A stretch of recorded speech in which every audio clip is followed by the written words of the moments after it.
بسم الله الرحمن الرحيم. ومن أحسن قولا ممن دعا إلى الله وعمل صالحا وقال إنني من المسلمين. وقضى ربك ألا تعبدوا إلا إياه وبالوالدين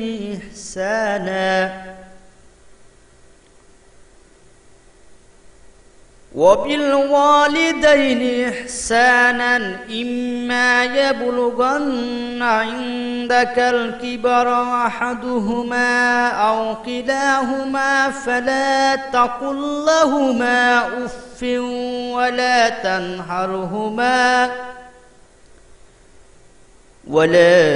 تنهرهما وقل لهما قولا كريما واخفض لهما جناح الذل من الرحمة وقل رب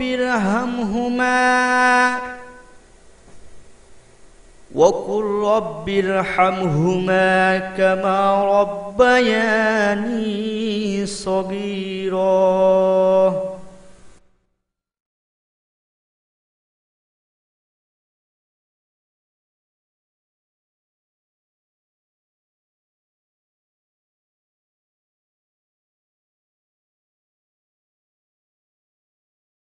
إن الحمد لله نحمده ونستعينه ونستغفره ونعوذ بالله من شرور أنفسنا ومن سيئات أعمالنا من يهده الله فلا مضل له ومن يضلله فلا هادي له وأشهد أن لا إله إلا الله وحده لا شريك له وأشهد أن محمدا عبده ورسوله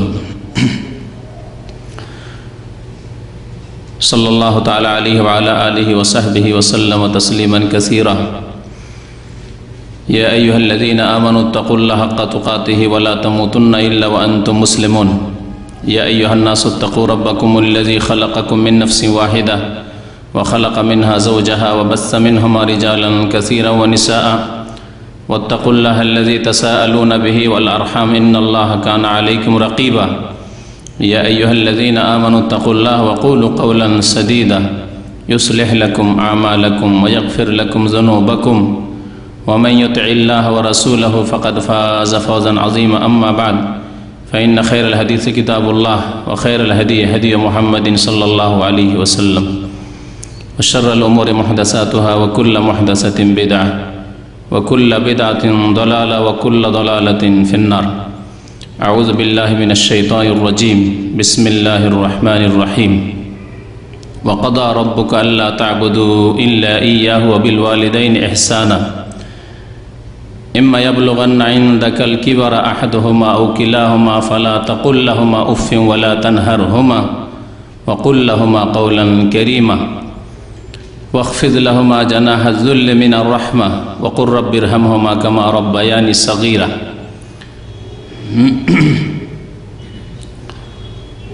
মহান আল্লাহর সমস্ত প্রশংসা যে আল্লাহ পাক রব্বুল আলামিন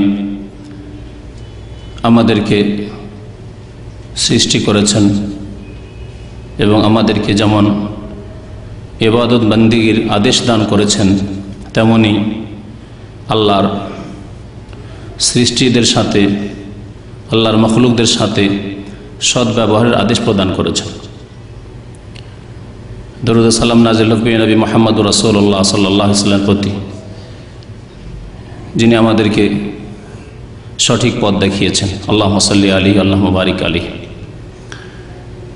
দিন ইসলাম আল্লাহর মনোনীত দিন, যে দিন আল্লাহ পাক সারা বিশ্বের সমস্ত মানুষের জন্য মনোনীত করেছেন এবং প্রত্যেক মানুষের জন্য আল্লাহ পাক দিন ইসলাম কবুল করা ফরজ করেছেন। সে দিন ইসলামের একটি অত্যন্ত গুরুত্বপূর্ণ বৈশিষ্ট্য হচ্ছে যে সেই দিন অন্য অন্য ধর্মের মতো নয়।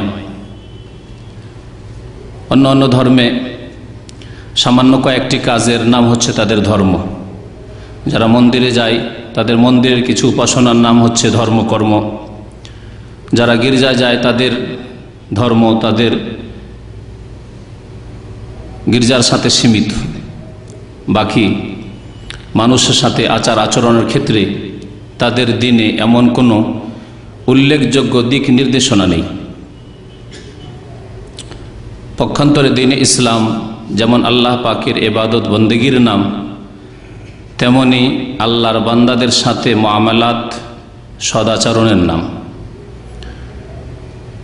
অতক্ষণ কোনো মানুষ মুমিন মুসলিম হতে পারবে না যতক্ষণ তার ইবাদত সুন্দর হওয়ার সাথে সাথে তার মুআমালাত, তার আচার আচরণ, তার ব্যবহার চরিত্র সুন্দর না হবে।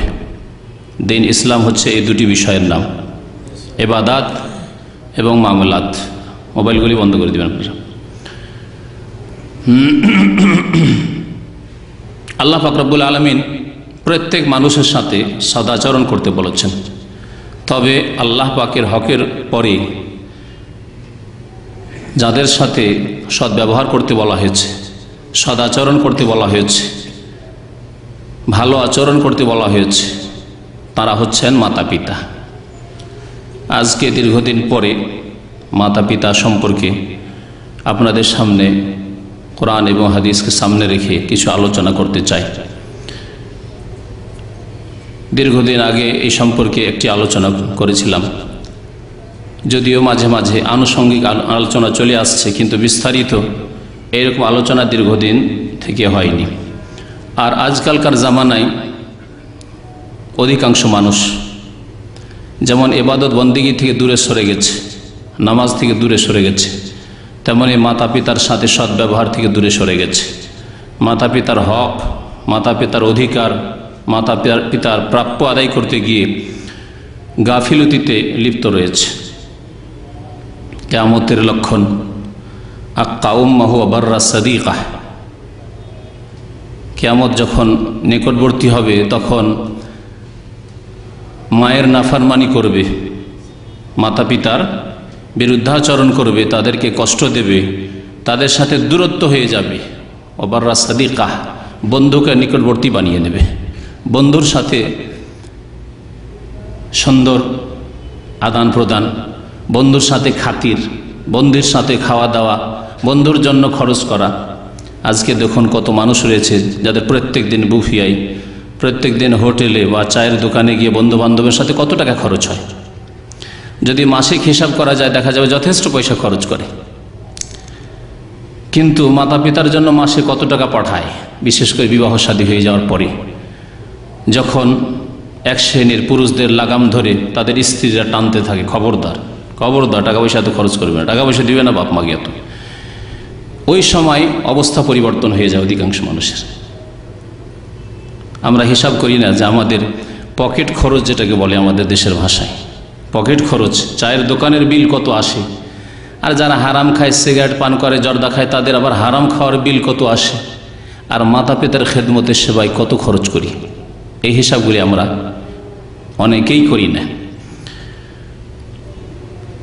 মাতা পিতার সেবা, মাতা পিতার সাথে সদ্ব্যবহার এত গুরুত্বপূর্ণ বিষয় শরীয়তের, দিনের, এবং দিনের একটি অত্যন্ত সুন্দর বৈশিষ্ট্য দিন ইসলামের।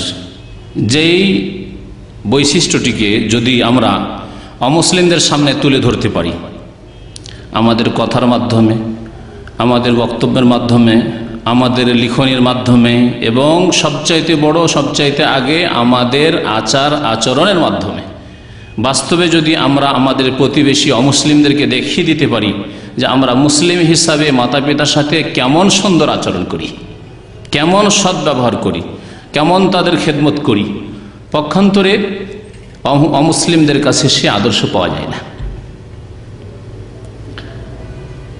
এই বিষয়টি যদি আমরা ফুটিয়ে তুলতে পারি তাহলে বলতে হবে না যে ইসলাম কবুল করে নাও, বলতে হবে না যে ইসলাম সত্য ধর্ম গ্রহণ করে নাও, বলতে হবে না।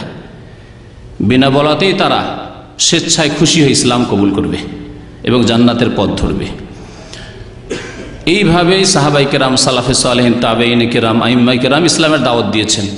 জবান দিয়ে দাওয়াত দেওয়ার চাইতে গুরুত্বপূর্ণ বিষয় হচ্ছে অমুসলিমদেরকে, যাদের কাছে সঠিক দিন পৌঁছেনি, যারা বিভ্রান্তির শিকার হয়ে রয়েছে, যারা পাপে লিপ্ত রয়েছে, তাদেরকে আখলাক চরিত্র ব্যবহার দিয়ে ইসলামের দাওয়াত দেওয়া।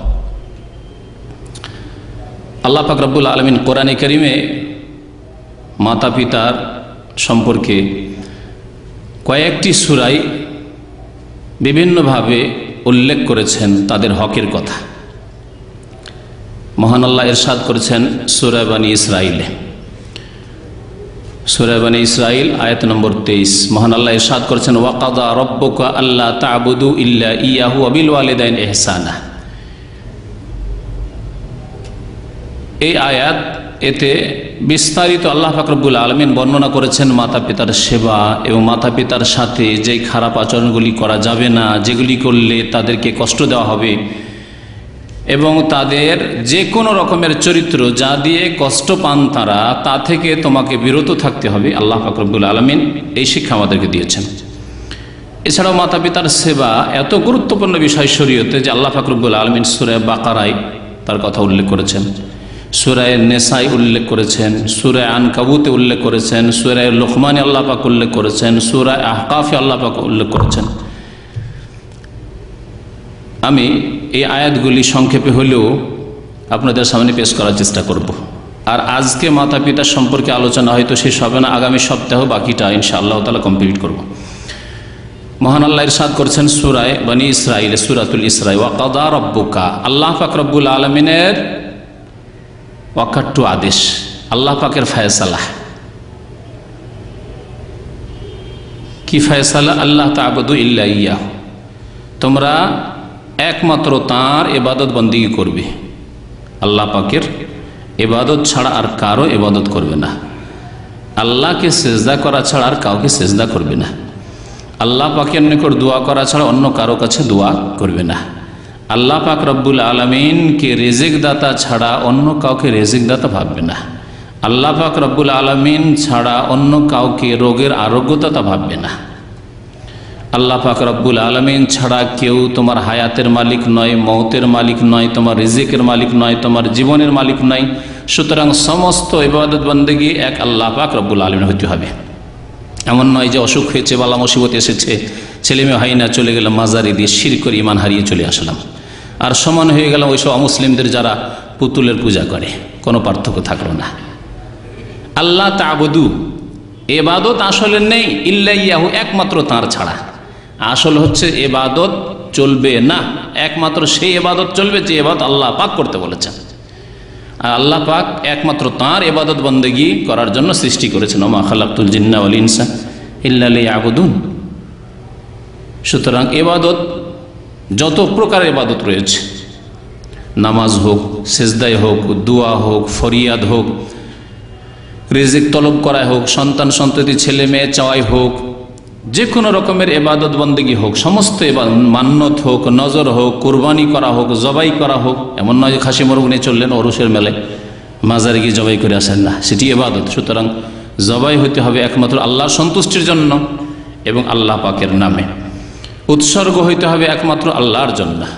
আল্লাহ তা'বুদু ইল্লা ইয়াহু বিষয়বস্তু হচ্ছে, তারপরে টিউ, তার সাথে সাথে আল্লাহ পাকের ইবাদত, আর তার সাথে বলছেন ওয়াবিল ওয়ালিদাইনি ইহসানা, এবং ওয়ালিদাইনের সাথে, মাতা পিতার সাথে সদ্ব্যবহার করবে। দেখুন, আল্লাহর হক হচ্ছে ইবাদতের হক, আর মানুষের হক হচ্ছে মুআমালাত, আখলাক চরিত্রের হক। এই আখলাক চরিত্র সদাচরণের হকের মধ্যে সবচেয়ে বড় হক হচ্ছে মাতা পিতার। সবচেয়ে বড় হক আপনার ছেলে মেয়ের নয়, সবচাইতে বড় হক আপনার স্ত্রীর নয়, সবচাইতে বড় হক মা বোনদের তাদের স্বামীদের নয়, সবচাইতে বড় হক আল্লাহ পাকের ইবাদত বন্দেগীর পরে মানুষের ক্ষেত্রে মাতা পিতার হক, সে নারী হোক অথবা পুরুষ হোক। ওয়াবিল ওয়ালিদাইনি ইহসানা, মাতা পিতার সাথে সদাচরণ করবে, যে যে ক্ষেত্রে রয়েছে সেই ক্ষেত্রে যতটুকু তাকে আল্লাহ পাক তৌফিক দান করেছেন সেই ক্ষেত্রে সদাচরণ করবে, সদ্ব্যবহার করবে। এই কথাটি বলার উদ্দেশ্য হচ্ছে যে একজন পুরুষ যে কাজগুলি করতে পারবে একজন মেয়ে পারবে না। সুতরাং মেয়ে মায়ের কাজে যেভাবে সহযোগিতা করতে পারবে, ছেলে মায়ের কাজে সেইভাবে হয়তো সহযোগিতা করতে পারবে না। ছেলে বাবার কাজে যেইভাবে সহযোগিতা করতে পারবে সেইভাবে মেয়ে বাবার কাজে সহযোগিতা করতে পারবে না।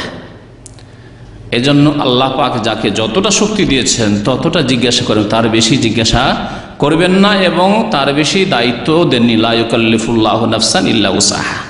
আল্লাহ পাক মানুষের সাধ্যের বাইরে, ক্ষমতার বাইরে কোনো দায়িত্ব দেননি।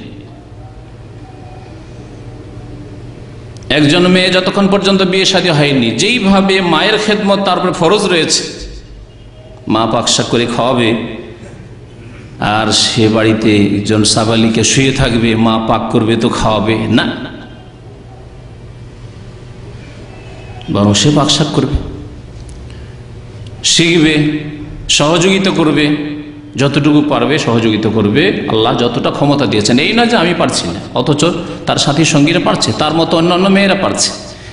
এ পারার বিষয়টি মানুষের উপর ছেড়ে দেওয়া হয়নি যে আমি কিছুই পারছি না। যে কোনো মানুষ যদি মনে করে আমি পারি না, তাহলে কিছুই পারবে না।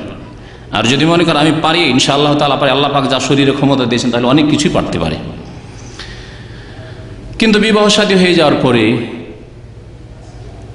অতটুকু সম্ভব নয় যতটুকু সম্ভব ছিল বিবাহ শাদী হওয়ার আগে, যখন বাবার বাড়িতে, মায়ের বাড়িতে ছিল। তবে যখনই সুযোগ পাবে, যখনই আল্লাহ পাক রব্বুল আলামিন তৌফিক দেবেন, তখনই চেষ্টা করি মাতা পিতার সেবা করার জন্য, তাদের খেদমত করার জন্য, তাদের সাহায্য সহযোগিতা করার জন্য, যে কোনো দিক থেকে পারে, আর্থিক দিক থেকে হোক বা দৈহিক খেদমত করে হোক, যেভাবে আল্লাহ যাকে তৌফিক দিয়েছেন সেইভাবে খেদমত করবে। ওয়াবিল ওয়ালিদাইন ইহসানা, এবং সদাচরণ করবে। ইহসান, সদাচরণের অর্থ কি? সদ আচরণ হচ্ছে যে মাতা পিতাকে সন্তুষ্ট রাখা, এবং সন্তুষ্ট কিভাবে তারা থাকবেন এর জন্য আপ্রাণ চেষ্টা করা, একটি বিষয়। তাদের মনকে খুশি রাখার জন্য আপ্রাণ চেষ্টা করা, জায়েজ কাজ করে, হারাম কাজ করে নয়। জায়েজ কাজের আওতাতে, শুধু সুন্নাত আর মুস্তাহাব কাজ করে নয়, আর শুধু ওয়াজিব কাজ নয়, এটা ফরজ সেই জন্য করছি না। ফরজ ছাড়া সুন্নাত মুস্তাহাব কাজ রয়েছে মাতা পিতার ক্ষেত্রে, এছাড়াও জায়েজ কাজ রয়েছে, ফরজ নয়, সুন্নত নয়, ওয়াজিব নয়, কিন্তু জায়েজ কাজ রয়েছে। মাতা পিতা বলছেন, অথবা যদি না বলেননি তারা, কিন্তু এই কাজগুলি যদি করি তো তারা খুশি হবেন, বিনা বলাই যদি করি। অনেক কাজ রয়েছে, অনেক সময় এরকম অবস্থা হয় আমাদের প্রত্যেকের জীবনে, যে এমন কিছু কাজ আছে যে কাজগুলি আম্মা আব্বা চান কিন্তু করতে বলেন না, করতে বলেন না, তাহলে সেই কাজগুলি করি, তাহলে অন্তর খুশি হয়ে যাবে, তাদের চক্ষু ঠান্ডা হয়ে যাবে। রব্বানা হাব লানা মিন আজওয়াজিনা ওয়া যুররিয়াতিনা কুররাতা আয়ুন ওয়াজআলনা লিল মুত্তাকিনা ইমামা। তাহলে এই সন্তান, এই সন্ততি, এই ছেলে মেয়ে চক্ষুর কি হবে? জি, চক্ষু ঠান্ডা করবে। তাদেরকে দেখলে, তাদের সাথে কথা বললে, তারা সামনে আসলে, তাদেরকে পেলে চক্ষু ঠান্ডা হবে, কুররাত আয়ুন। এইরকম ছেলে মেয়ে আল্লাহ পাক কামনা করতে বলেছেন। রব্বানা হাব লানা মিন আজওয়াজিনা ওয়া যুররিয়াতিনা, আল্লাহ আমাদেরকে এমন স্ত্রী, এমন স্বামী, এমন ছেলে মেয়ে দান করো, কুররাত আয়ুন, যাদেরকে পেয়ে চক্ষু ঠান্ডা হয়। বহু উদাহরণ হতে পারে, একটি উদাহরণ দিচ্ছি। আজকালকার জামানার ছেলেরা অনেক সময় এগুলি খেয়াল করে না।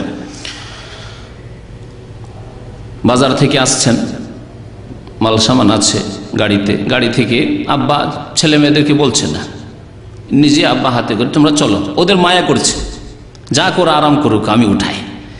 আব্বা নিজে হাতে উঠিয়ে নিয়ে, মা নিজে হাতে উঠিয়ে নিয়ে সব মাল সামানগুলি নিয়ে উঠিয়ে যাচ্ছে, ঘরে ঢুকছে। আদেশ করেননি, আব্বা আদেশ করেননি, মাও আদেশ করেনি, এটা উঠাও, ওটা উঠাও। যদি আদেশ করে দেন তাহলে তো ফরজ হয়ে গেল, আদেশ করেননি। কিন্তু যদি আপনি বিনা বলাতে উঠিয়ে না, না না না আপনি কেন নেবেন, আমরা নিতে পারবো, আপনি যান, আব্বাকে পাঠিয়ে দিলেন, মায়ের হাত থেকে কেড়ে নিলেন, ওটাতে দিলেন না, নিজে উঠিয়ে নিলেন। এইরকম বহু ক্ষেত্র আসবে। এই কাজগুলি যদি করেন, ভালো কাজ, মুস্তাহাব কাজ, নেকির কাজ করলেন আপনি, এতে কি হয়ে গেল? কুররাত আয়ুন, নয়ন জুড়িয়ে গেল, চক্ষু ঠান্ডা হয়ে গেল, মনে শান্তি হাসিল হলো। বেশ সুন্দর ছেলে মেয়ে, বলতে হয় না কোনো কাজে। বাড়িতে শাকসবজি নেই, বাড়িতে তো এই তরকারি ব্যবস্থা নেই, বলার প্রয়োজন নেই, আপনি খোঁজ খবর রাখেন, খোঁজ নিজে থেকে নিচ্ছেন, আপনি নিজে থেকে নিয়ে চলে আসলেন। আম্মা আব্বা বলবে যে আমার কাছে টাকা পয়সা নেই, দুধ খাওয়ার ইচ্ছা হয়, এই ইচ্ছা হয়, সেই ইচ্ছা হয়, না দিতে হবে, তাদের পকেট খরচ রয়েছে, আমরা কত টাকা খরচ করছি নিজে, তাদের দৈনিক দুধ খেলে কত টাকা লাগতে পারে মাসে, সুতরাং নিজে থেকে আপনি দিচ্ছেন, মন খুশি হয়ে যাবে। এগুলি হচ্ছে অবিল ওয়ালিদাইনে এহসান। এহসান শব্দের অন্তর্ভুক্ত। এহসান শব্দের অন্তর্ভুক্ত যেমন ইতিবাচক যেগুলি ভালো কাজ, যেগুলিতে আম্মা আব্বা খুশি হয়ে যান সেগুলি করতে হবে, তেমনি যেগুলি নেতিবাচক কাজ, যেগুলি করলে বা যেগুলি বললে কথাই হোক বা কাজ হোক অসন্তুষ্ট হয়ে যাবেন, অথবা মনে কষ্ট হবে, আক্ষেপ হবে, আফসোস হবে যে হাই এরকম, অথবা কেমন লাগবে তাদেরকে, যে আমাদের ছেলে মেয়েদেরকে শিখাতে হয় কেন এত, এগুলি কথা নিজে থেকে কেন শিখতে পারছেন না। হয়তো মনে বেশি কষ্ট নিচ্ছেন না, কিন্তু মাঝে মাঝে চিন্তা করছেন যেগুলি কথা আবার শিখাইতে হয় কেন ধরে ধরে, সেগুলি থেকে বেঁচে থাকতে হবে। এ হচ্ছে অবিল ওয়ালিদাইনে ইহসানা, মাতা পিতার সাথে সদাচরণ করা। বিশেষ করে যখন তারা বার্ধক্যে পৌঁছে যান, যখন তারা অপরের উপর নির্ভরশীল হয়ে পড়েন, যখন অপরের সাহায্য ছাড়া চলাফেরা মুশকিল হয়ে যায়, শারীরিক দিক থেকে হোক অথবা আর্থিক দিক থেকে হোক, চিকিৎসার ক্ষেত্রে নিজের পকেটে টাকা পয়সা নেই, এখন আর টাকা পয়সা আয় উপার্জন করতে পারেন না আব্বা, যে তিনি নিজের জন্য খরচ করবেন, আপনার আম্মার জন্য খরচ করবেন, তার কাছে পয়সা নেই। এইরকম সময় চলাফেরা করতে অসুবিধা হচ্ছে, বেশি কথা বলতে অসুবিধা হচ্ছে, মেহনত করতে অসুবিধা হচ্ছে। আল্লাহ পাক রব্বুল আলামিন বিশেষ করে সেই সময়ের কথা উল্লেখ করেছেন, ইম্মা ইয়াবলুগান্না ইনদাকাল কিবারা আহাদুহুমা আও কিলাহুমা।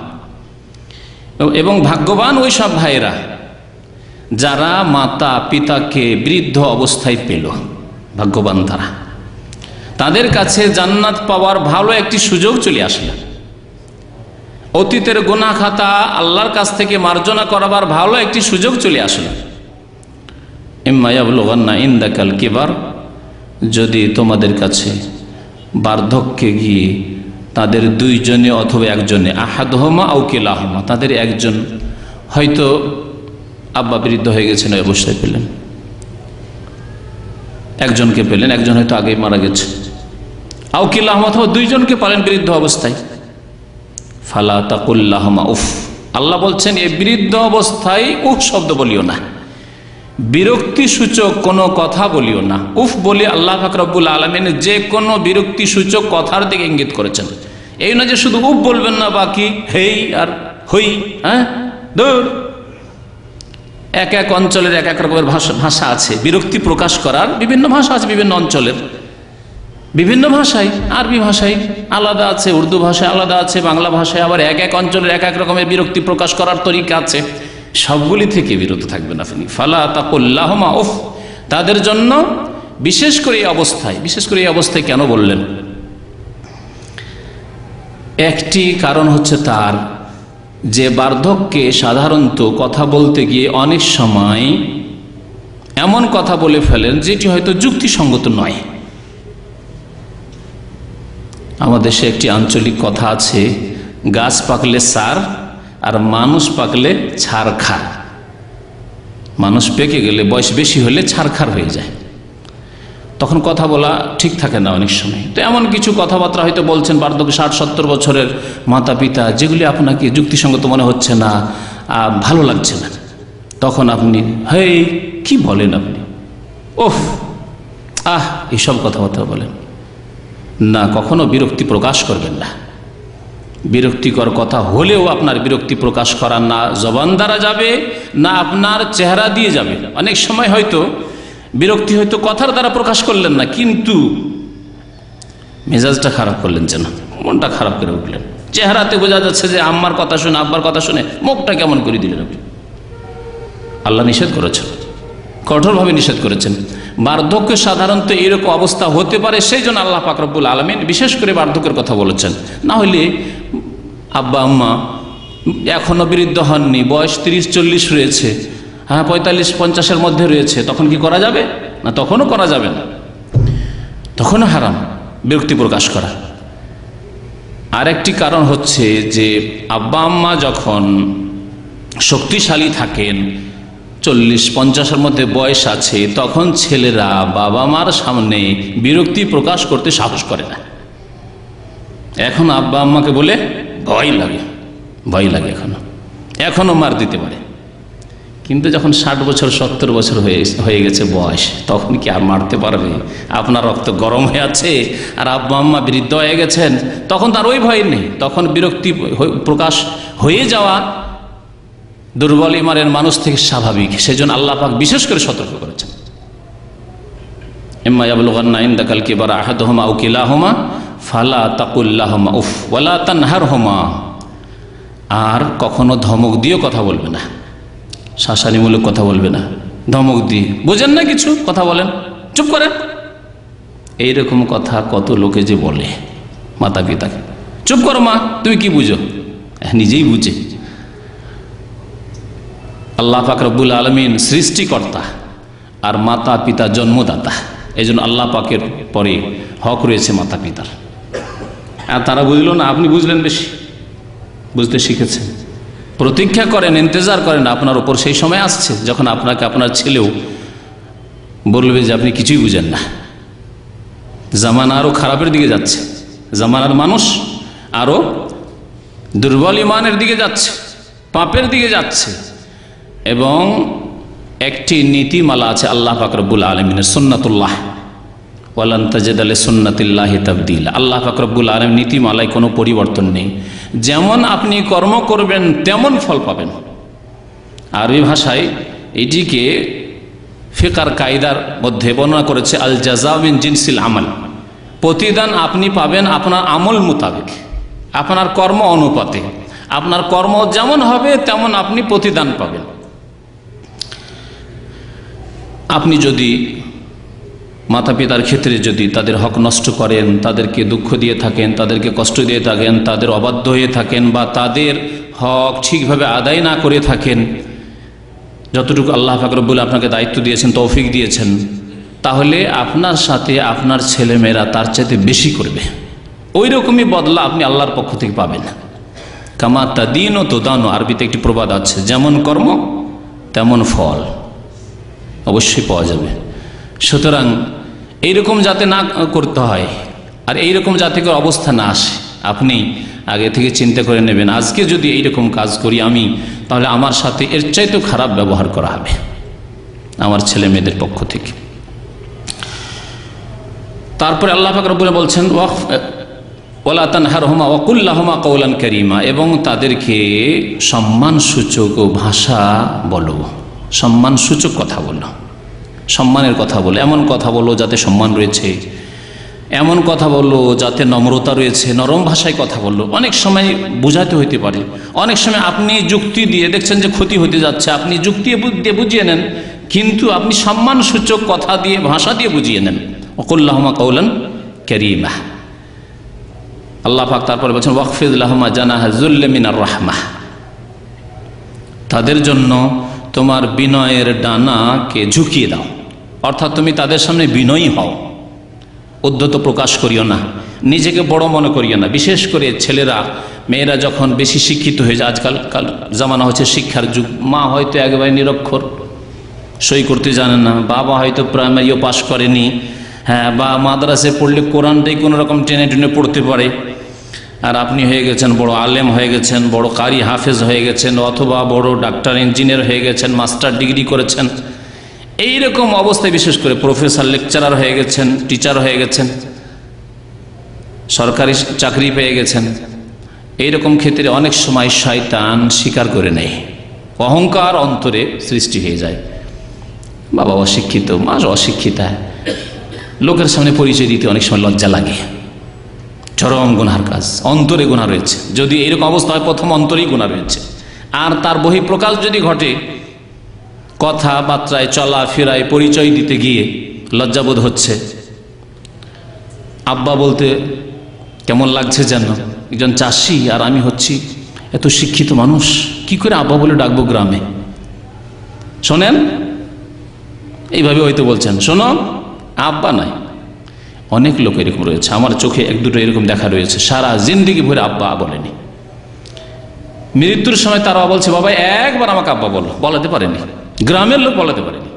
সুবহানাল্লাহ। তো আল্লাহ পাক বলছেন যে বিনয়ী হও তুমি। ওয়াখফিদ লাহুমা জানাহা যুল্লি মিনার রাহমা, দয়ার সাথে তোমার বিনয়ের ডানা তুমি ঝুঁকিয়ে দাও। ওয়াকুর রব্বির হামহুমা কামা রাব্বায়ানি সগীরা, এবং বলো রব্বির হামহুমা, দোয়া বলো। আল্লাহ পাক দোয়া শিখিয়েছেন, এখানে একটি দোয়া শিখিয়েছেন আল্লাহ পাক রব্বুল আলামিন। আরো কোরআনে কারীমে দোয়া শিখিয়েছেন, রব্বিগফিরলি ওয়া লিওয়ালিদাইয়া ওয়া লিল মুমিনিনা ইয়াওমা ইয়াকুমুল হিসাব। নূহ আলাইহিস সালামের দোয়াই রয়েছে, রব্বিগফিরলি ওয়া লিওয়ালিদাইয়া ওয়া লিমান দাখালা বাইতিয়া মুমিনান ওয়া লিল মুমিনিনা ওয়াল মুমিনাত ওয়া লা তাজিদিল যালিমিনা ইল্লা তাবারা। কোরআনে কারীমে এইভাবে মাতা পিতার জন্য আল্লাহ পাক বিভিন্ন জায়গায় দোয়া শিখিয়েছেন। রব্বিগফিরলি ওয়া লিওয়ালিদাইয়া, আল্লাহ আমাকে মাফ করে দাও এবং আমার মাতা পিতাকে মাফ করে দাও। মার্জনার দোয়ার চাইতে বড় দোয়ার কিছুই হতে পারে না, কারণ ভুল ত্রুটি হওয়া স্বাভাবিক, আর যদি ভুল ত্রুটি হয়ে থাকে মার্জনা হয়ে যায় তাহলে জান্নাত ইনশাআল্লাহ পাওয়া যাবে। ভুল ত্রুটি হয়েছে কিন্তু যদি মাফ হয়ে যায় তো আশা করা যায় যে জান্নাত আল্লাহর রহমতে অবশ্যই পাওয়া যাবে, কারণ মাফ হয়ে গেছে। আল্লাহ পাক এখানে দোয়া শিখাচ্ছেন কি, রব্বির হামহুমা, দুনিয়ার ক্ষেত্রেও আর আখিরাতের ক্ষেত্রেও এই দোয়া। রব্বির হামহুমা, আল্লাহ মাতা পিতার ওপর, আমার আম্মা আব্বার ওপর দয়া করো, কামা রাব্বায়ানি সগীরা, ওইভাবে দয়া করো যেইভাবে তারা দয়া করে আমাদের শৈশবে বাল্য জীবনে আমাদের লালন পালন করেছেন। কামা রাব্বায়ানি সগীরা, এই কামা রাব্বায়ানি সগীরার উপর আপনি গবেষণা করেন দেখি, যেটি আজকে করলে তাতেই শেষ হয়ে যাবে। সুতরাং সেই কথাগুলি না বলে আপনাকে নিজেই চিন্তা করতে বলছি। প্রত্যেকে নিজে নিজে চিন্তা করেন, যেমন আমার শৈশবে বাল্য জীবনে ছোট জীবনে যখন আমি 1 দিনের ছিলাম, 2 দিনের ছিলাম, 10 দিনের ছিলাম, 6 মাসের ছিলাম, 1 বছরের ছিলাম, 2 বছরের ছিলাম, 3 বছর, 5 বছরের ছিলাম, তখন কেমন ভাবে তাঁরা মাতা পিতা আমাদের লালন পালন করেছেন। ছোটকালের কথা তো ছাড়েন, যখন আপনি যদি সারা রাত না ঘুমান, পেরেশান, পেটে ব্যথা করছে, বলতেও পারছেন না, শুধু কান্না করছে, সারা রাত মা বাবা জেগে বসে আছে, 2 জনে জেগে বসে আছে, কি হয়ে গেছে আমার ছেলে। বড় হওয়ার পরে 5 বছর, 10 বছর, 20 বছর, 30 বছর, 40 বছরের ছেলেও বাড়ির বাইরে গেছে, হাটে গেছে, মাঠে গেছে, বাজারে গেছে, রাত হয়ে যাচ্ছে, 9টা 10টা হয়ে যাচ্ছে, কি জন্য আসে না, কি হলো আমার ছেলের। একবার বাইরে যায়, আব্বা আম্মা একবার ভিতরে আসে, কি হলো, আসে না কেন, আসে না কেন, কি হইল, কোনো চোর ডাকাতের হাতে পড়লো, হ্যাঁ কোনো দুশ্মনের হাতে পড়লো, কি হইল আল্লাহ পাক জানে, পেরেশান হয়ে গেছে। আল্লাহু আকবার। যখন এইরকম বয়সে পৌঁছিবেন, যখন আপনার সামনে আপনার ছেলে মেয়েরা হবে, তখন উপলব্ধি করতে পারবেন। তা আল্লাহ পাক রব্বুল আলামিন এই উপলব্ধির কথা কোরআনে কারীম উল্লেখ করেছেন। সূরা আহকাফে আল্লাহ পাক রব্বুল আলামিন এই কথা উল্লেখ করেছেন। ওখানে আল্লাহ পাক মাতা পিতার সেবার কথা উল্লেখ করেছেন। তারপরে বলছেন যে হাত্তা ইযা বালাগা আশুদ্দাহু ওয়া বালাগা 40 সানা, মাতা পিতার সেবার আল্লাহ আদেশ করেছেন, ওয়াবিল ওয়ালিদাইনি ইহসানা। তারপরে বলছেন যে একজন মানুষ যখন যৌবনে পৌঁছে যায়, বালাগা আশুদ্দাহ, যৌবনে পৌঁছে যায়, তাফসীর কারগণ বলছেন যে যৌবনে পৌঁছে যায়, যৌবন যদিও হয়তো 14 বছর 15 বছরে চলে আসতে পারে, কিন্তু অনেক তাফসীরকার বলছেন 18 বছর বয়স, কারণ 14 বছর 15 বছর বয়সের ছেলের অনেক সময় খেয়াল থাকে না ওগুলি, কিন্তু মোটামুটি 18 বছর বয়স অনেকটা বোঝার মতো শক্তি চলে এসেছে।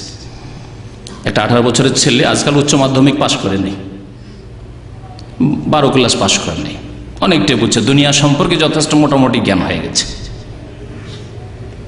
তারপরে যুগটিকে ব্যাচেলার যুগ, বিয়ে ব্যাচেলার যুগ বলা হয়, সাবালক হতে চলেছে, বিদ্যার ক্ষেত্রে সাবালক হতে চলেছে, আর এমনিতে সাবালক হয়ে গেছে। তো আল্লাহ পাক বলছেন হাত্তা ইযা বালাগা আশুদ্দাহু বালাগা 40 সানা, যৌবন এসেছে। তারপরে কিছুদিন পরে ধীরে ধীরে বয়স বাড়তে বাড়তে বাড়তে বাড়তে বালাগা 40 সানা, 40 বছর বয়স হয়ে গেছে।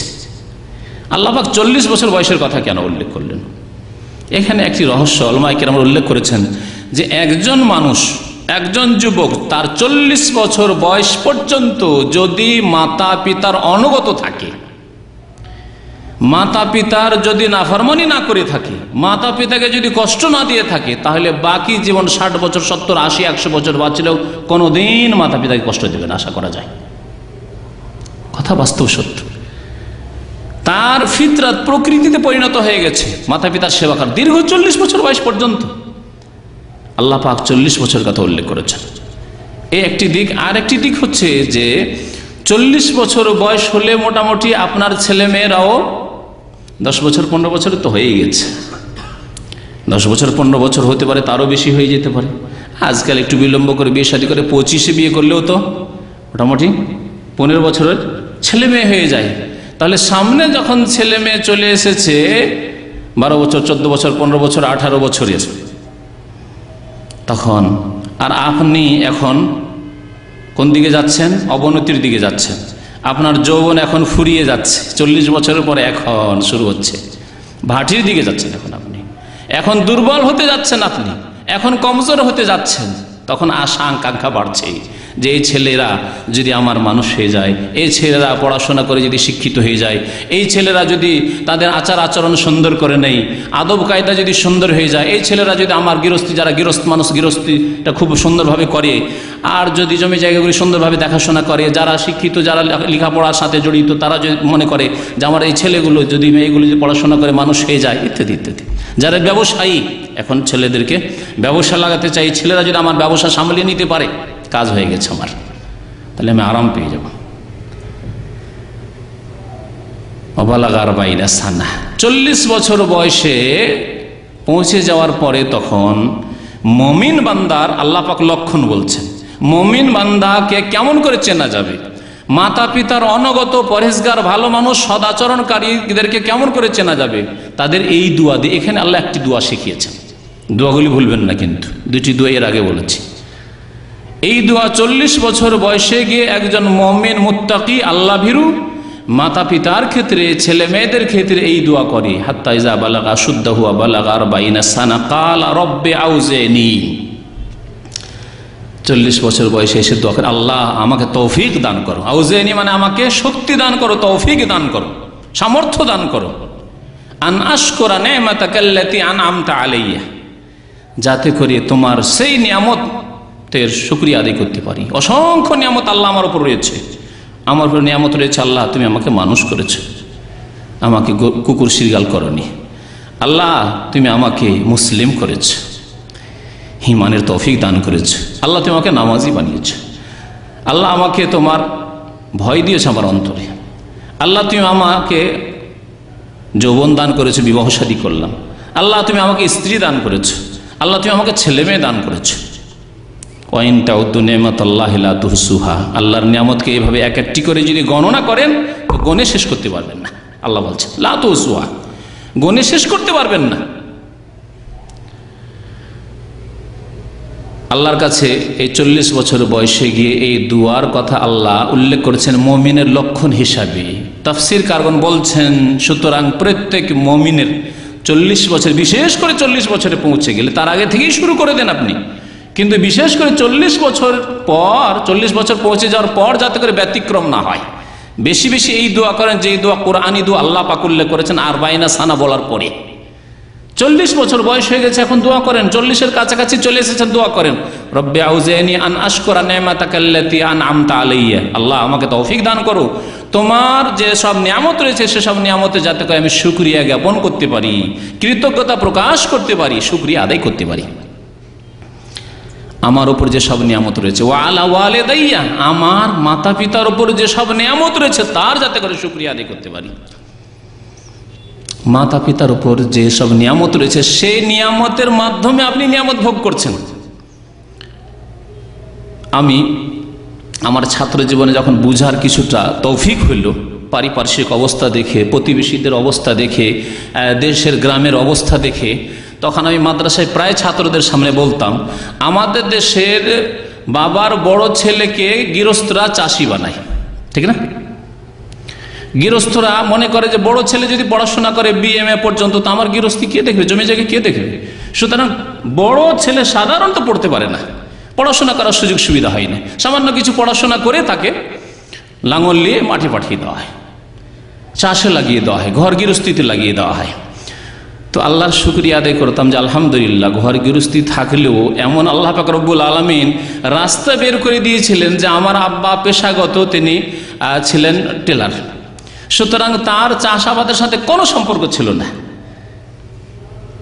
আল্লাহ পাকের এটি একটি বড় নিয়ামত, অনেক নিয়ামত আছে, কিন্তু প্রথম এখানে শিক্ষা দীক্ষার ক্ষেত্রে প্রথম রাস্তা যেটি খুলছে সেটি হচ্ছে সব সময় আব্বা কাজ করছেন, তার সামনে বসে পড়াশোনা, আরবি পড়া শেষ হলো, কায়দা আম পড়া শেষ হলো, লাগিয়ে দিল বাংলা বাল্যপাঠ, না হয় বর্ণ পরিচয়, ওটা শেষ হলো ABCD, শেষ হলো মুখস্থ করে দোয়া।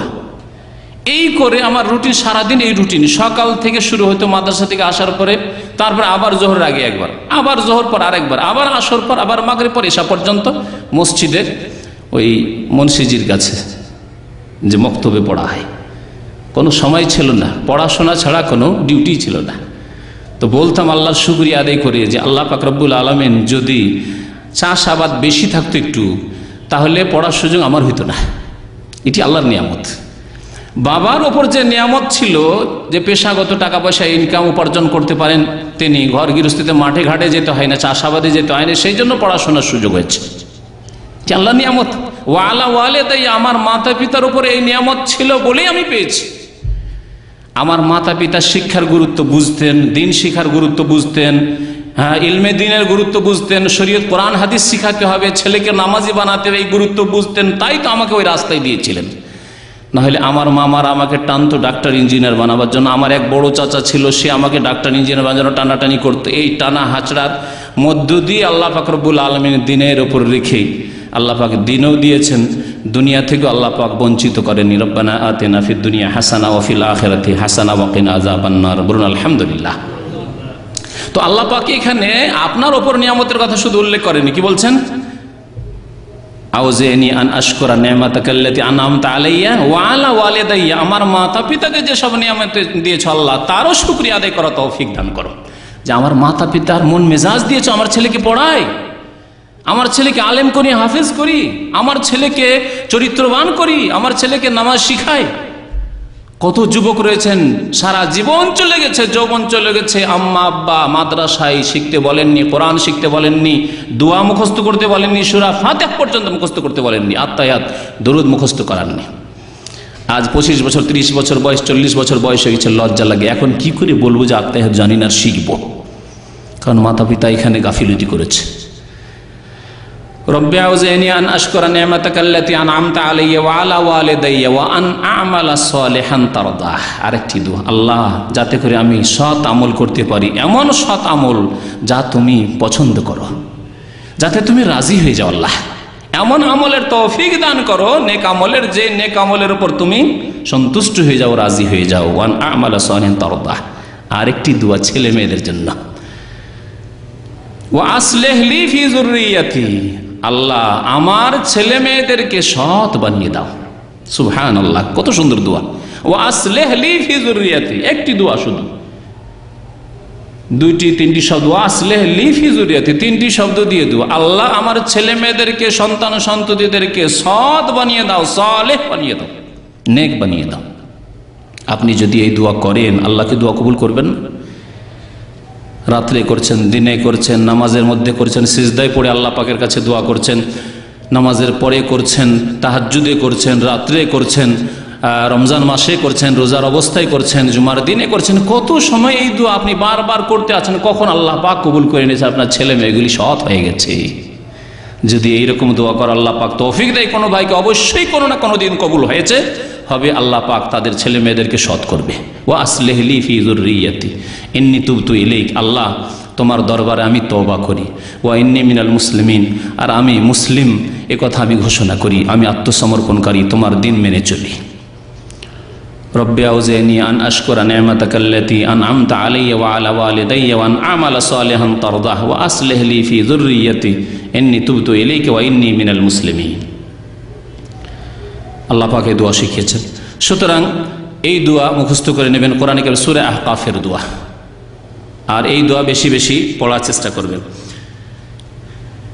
এছাড়াও আরও বহু আয়াত রয়েছে, যে আয়াতগুলি নিয়ে যদি আলোচনা করি তো যথেষ্ট সময়ের প্রয়োজন রয়েছে। একটি আয়াতে সূরা বাকারে আল্লাহ পাক রব্বুল আলামিন আয়াত নম্বর 83-তে বনি ইসরাইল, মূসা আলাইহিস সালামের জাতি, বনি ইসরাইল মূসা আলাইহিস সালামের জাতি অর্থাৎ ইয়াকুব আলাইহিস সালামের বংশধর, তাদের সম্পর্কে বলছেন তাদের কাছে আল্লাহ পাক বেশ কিছু প্রতিশ্রুতি, ওয়াদা নিয়েছিলেন। মিসাক মানে অকাট্য প্রতিশ্রুতি, যে তোমাদেরকে এগুলি পালন করতে হবে।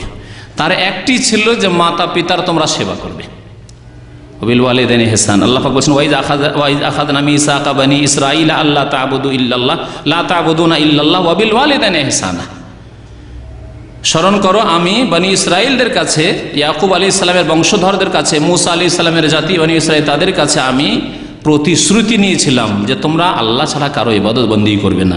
ওয়া বিল ওয়ালিদাইনি ইহসানা, এবং মাতা পিতার সাথে সদাচরণ করবে। তাহলে মাতা পিতার সাথে সদাচরণ এটি হচ্ছে আসমানি দ্বীনের একটি মৌলিক শিক্ষা, গুরুত্বপূর্ণ শিক্ষা। যে শিক্ষা আলহামদুলিল্লাহ দ্বীনে ইসলামে সুন্দরভাবে রয়েছে এবং তুলনামূলক আজকেও এই দুনিয়ামুখী হওয়ার যুগেও আজকে তুলনামূলক অমুসলিমদের চাইতে মুসলিমদের মাতা পিতার সাথে সদাচরণ ইনশাআল্লাহ তাআলা বেশি রয়েছে। আল্লাহ পাক যেন আরো তৌফিক দান করেন। পশ্চিমা দেশের খবর যদি শুনেন আশ্চর্য হয়ে যাবেন। পশ্চিমা দেশে প্রথম কথা পারিবারিক কাঠামো চূর্ণ বিচূর্ণ হয়ে গেছে, ভাঙচুর হয়ে। অধিকাংশ লোকের কে কার মা বাবার খোঁজ খবর নেই, আর যাদেরও খোঁজ খবর আছে মা বাবাকে মনে করা হয় খেজুরের বীজের মতো। এটি আমার উদাহরণ, আমি উদাহরণ দিলাম। খেজুরের বীজকে কি করেন বলেন দেখি? খেজুরটাকে চুষে, যতক্ষণ ওতে মিষ্টি আছে স্বাদ আছে, চুষতে চুষতে চুষতে চুষে কি করলেন? থু করে ফেলে দিলেন। মাতা পিতার সাথে যদি এই আচরণ করেন, পেট থেকে 10 মাস পেটে রাখা থেকে শুরু করি, ওই মেহনতের যুগ থেকে শুরু করে আপনি চিন্তা করেন মা বাবাকে চুষতে চুষতে চুষতে চুষতে যখন বার্ধক্যে পৌঁছে গেছে, বৃদ্ধ হয়ে গেছে, তখন থু করে ফেলে দিলেন। নিয়ে গিয়ে ওইসব দেশে বৃদ্ধদের জন্য সরকার আবাসস্থান, কি বলে ওগুলোকে, হ্যাঁ জানেন ওগুলোর নাম কি? হ্যাঁ, বৃদ্ধাশ্রম। তো ওই বৃদ্ধাশ্রম তৈরি করে রেখেছে সরকার। মা বাবাকে, বৃদ্ধ মা বাবাকে নিয়ে গিয়ে ওখানে রেখে চলে আসলো। সরকার খেতে দিচ্ছে, সরকার কাপড় চোপড় দিচ্ছে, সরকার চিকিৎসা দিচ্ছে। মাঝে মাঝে যদি একটু ভালো ছেলে মেয়ে হয় তাহলে গিয়ে সপ্তাহে, মাসে, 2 মাসে দেখে শুনে আসলো, না হলে কোনো খোঁজ খবর নেই। বহু মা বাবা আছে, কেউ খোঁজ খবর নেওয়ার নেই, তাদের ছেলে আছে মেয়ে আছে, কেউ খোঁজ খবর নিতে যায় না। এরকম অনেক ঘটনা আছে, সেখানে ইন্তেকাল হয়ে গেছে বৃদ্ধ মা বাবার, ছেলেকে টেলিফোন করছে, ছেলে বলছে আমি খুব ব্যস্ত আছি ব্যবসা বাণিজ্য নিয়ে, আমি যেতে পারছি না, তোমরা দাফন কাফন করে দাও। আল্লাহু আকবার। সেই জামানায় আমরা রয়েছি। আল্লাহর সাথে যাদের সম্পর্ক রয়েছে, যাদের অন্তরে তাকওয়া পরহেজগারি রয়েছে, আল্লাহর ভয় ভীতি রয়েছে, অর্থাৎ মুসলিমদের তুলনামূলক তাদের মাতা পিতার সাথে সম্পর্ক অনেক অনেক ভালো রয়েছে। আজকে আমাদের প্রাচ্য সমাজে অর্থাৎ মুসলিম সমাজে দেখুন, মুসলিম সমাজে বৃদ্ধ মাতা পিতাকে নাতিরা, নাতি নাতিনের বাড়ি যে রয়েছে, তারাও মনে করে বাড়ির একেবারে 1 নম্বর, দাদি, হ্যাঁ দাদা বাড়ির 1 নম্বর। এখনো তাদের ওইরকম শ্রদ্ধা আছে, কিন্তু পশ্চিমা সমাজে সেই শ্রদ্ধা নেই। এখন অকেজ হয়ে গেছে, অচল হয়ে গেছে। তাদের দিয়ে যদি, যেহেতু স্বামী স্ত্রী দুইজনে চাকরি করে, পশ্চিমা সমাজে স্বামী স্ত্রী অধিকাংশ প্রায় সবাই চাকরি করে, দুইজনে 2 জায়গায় ডিউটি করে, ছেলে মেয়েগুলিকে দেখাশোনা করবে। সুতরাং এখানে একটু ওই খেজুরের আটির মতো স্বাদ আছে। যদি চুষার প্রয়োজন হয় যে আমার ছেলে মেয়েগুলি দেখাশোনা করো, তোমার বৌমাও চাকরি করে আর আমিও চাকরি করি, সুতরাং ছেলে মেয়েগুলি দেখাশোনা করো, ওই আটি একটু চুষতে আছে যদি প্রয়োজন হয় তাহলে। আর না হলে ওটাও যদি প্রয়োজন না থাকে তাহলে নিয়ে গিয়ে ওই বৃদ্ধাশ্রমে দিয়ে চলে আসলো, থাকো, সরকারের ঘরে থাকো, ওখানে খাও দাও, আমরা তোমাদের খোঁজ খবর নেওয়ার আমাদের কাছে সময় নেই, তোমাদের পেশাব পায়খানা আমরা পরিষ্কার করতে পারবো না। আল্লাহ পাক যেন আমাদেরকে মাতা পিতার সেবার তৌফিক দান করেন, মাতা পিতার সেবার যেন সুযোগ দান করেন। আল্লাহ পাক রব্বুল আলামিন আমাদের অন্তর যেন তাকওয়া পরহেজগারি দান করেন। যার যে হক আমাদের উপর রয়েছে আল্লাহ পাক সুন্দরভাবে তা আদায় করার যেন তৌফিক দান করেন, আমিন। তো আল্লাহ পাক রব্বুল আলামিন এই আদেশের কথা উল্লেখ করেছেন, অকাট্যভাবে আল্লাহ পাক তাদের সাথে প্রতিশ্রুতি নিয়েছিলেন বনি ইসরাইলদের সাথে যে তোমাদের মাতা পিতার সাথে সদাচরণ করতে হবে। আল্লাহ পাক সূরা নিসা বলছেন ওয়াবিদুল্লাহ ওয়ালা তুশরিকু বিহি শাইআন ওয়া বিল ওয়ালিদাইনি ইহসানা, আল্লাহ পাকের ইবাদত করো, তোমরা শিরক করিও না এবং মাতা পিতার সাথে সদাচরণ করো। আয়াত নম্বর 36। আল্লাহ পাক রব্বুল আলামিন সূরা আনআমের আয়াত নম্বর 151-তে বেশ কিছু কাবিরা গুনাহ উল্লেখ করেছেন, হারাম কাজ উল্লেখ করেছেন। তার মধ্যে একটি হচ্ছে মাতা পিতার নাফরমানি করা, বিরুদ্ধাচরণ করা। মাতা পিতার নাফরমানি করা। আল্লাহ পাক বলছেন কুল তাআলাউ আতলু মা হাররামা রাব্বুকুম আলাইকুম, হে নবী আপনি বলে দেন তাআলাউ এসো। আল্লাহ মানব জাতিকে ডাকতে বলছেন, নবী করিম সাল্লাল্লাহু আলাইহি ওয়াসাল্লাম বলছেন যে মানব জাতিকে ডাকো, তোমার উম্মতকে ডাকো, ডেকে বলো তাদেরকে তাআলাউ এসো আতলু মা হাররামা রাব্বুকুম আলাইকুম, তোমাদেরকে পড়ে শোনায় যে আল্লাহ পাক তোমাদের উপর হারাম করেছেন। পড়ে শোনায় কি থেকে? হ্যাঁ, কোরআনুল কারীম থেকে। কোরআনুল কারীমের এই আয়াত পড়ে শুনিয়ে দাও তাদেরকে, যে তোমাদেরকে পড়ে শোনায় আল্লাহ পাক তোমাদের উপর কি কি হারাম করেছেন। সবচেয়ে বড় হারাম আল্লাহ পাক বলছেন আল্লাহ তুশরিকু বিহি শাইআ, তার সাথে আল্লাহ পাকের সাথে কাউকে শরীক করিয়া অংশীদার স্থাপন করিও না। তার প্রভুত্বও নয়, তার ইবাদত বন্দেগী তো নয়, সিজদা তো নয়, দোয়াতেও না। মহান উদ্ধারকারী গৌসুল আজম মানুষকে বলিও না, মহান উদ্ধারকারী একমাত্র আল্লাহ পাক রব্বুল আলামিন। গরিব নওয়াজ, গরিবের দাতা মানুষ খাজা মঈনুদ্দিন চিশতি হতে পারেন, একমাত্র গরিবের দাতা কে? আল্লাহ পাক রব্বুল আলামিন একমাত্র দাতা।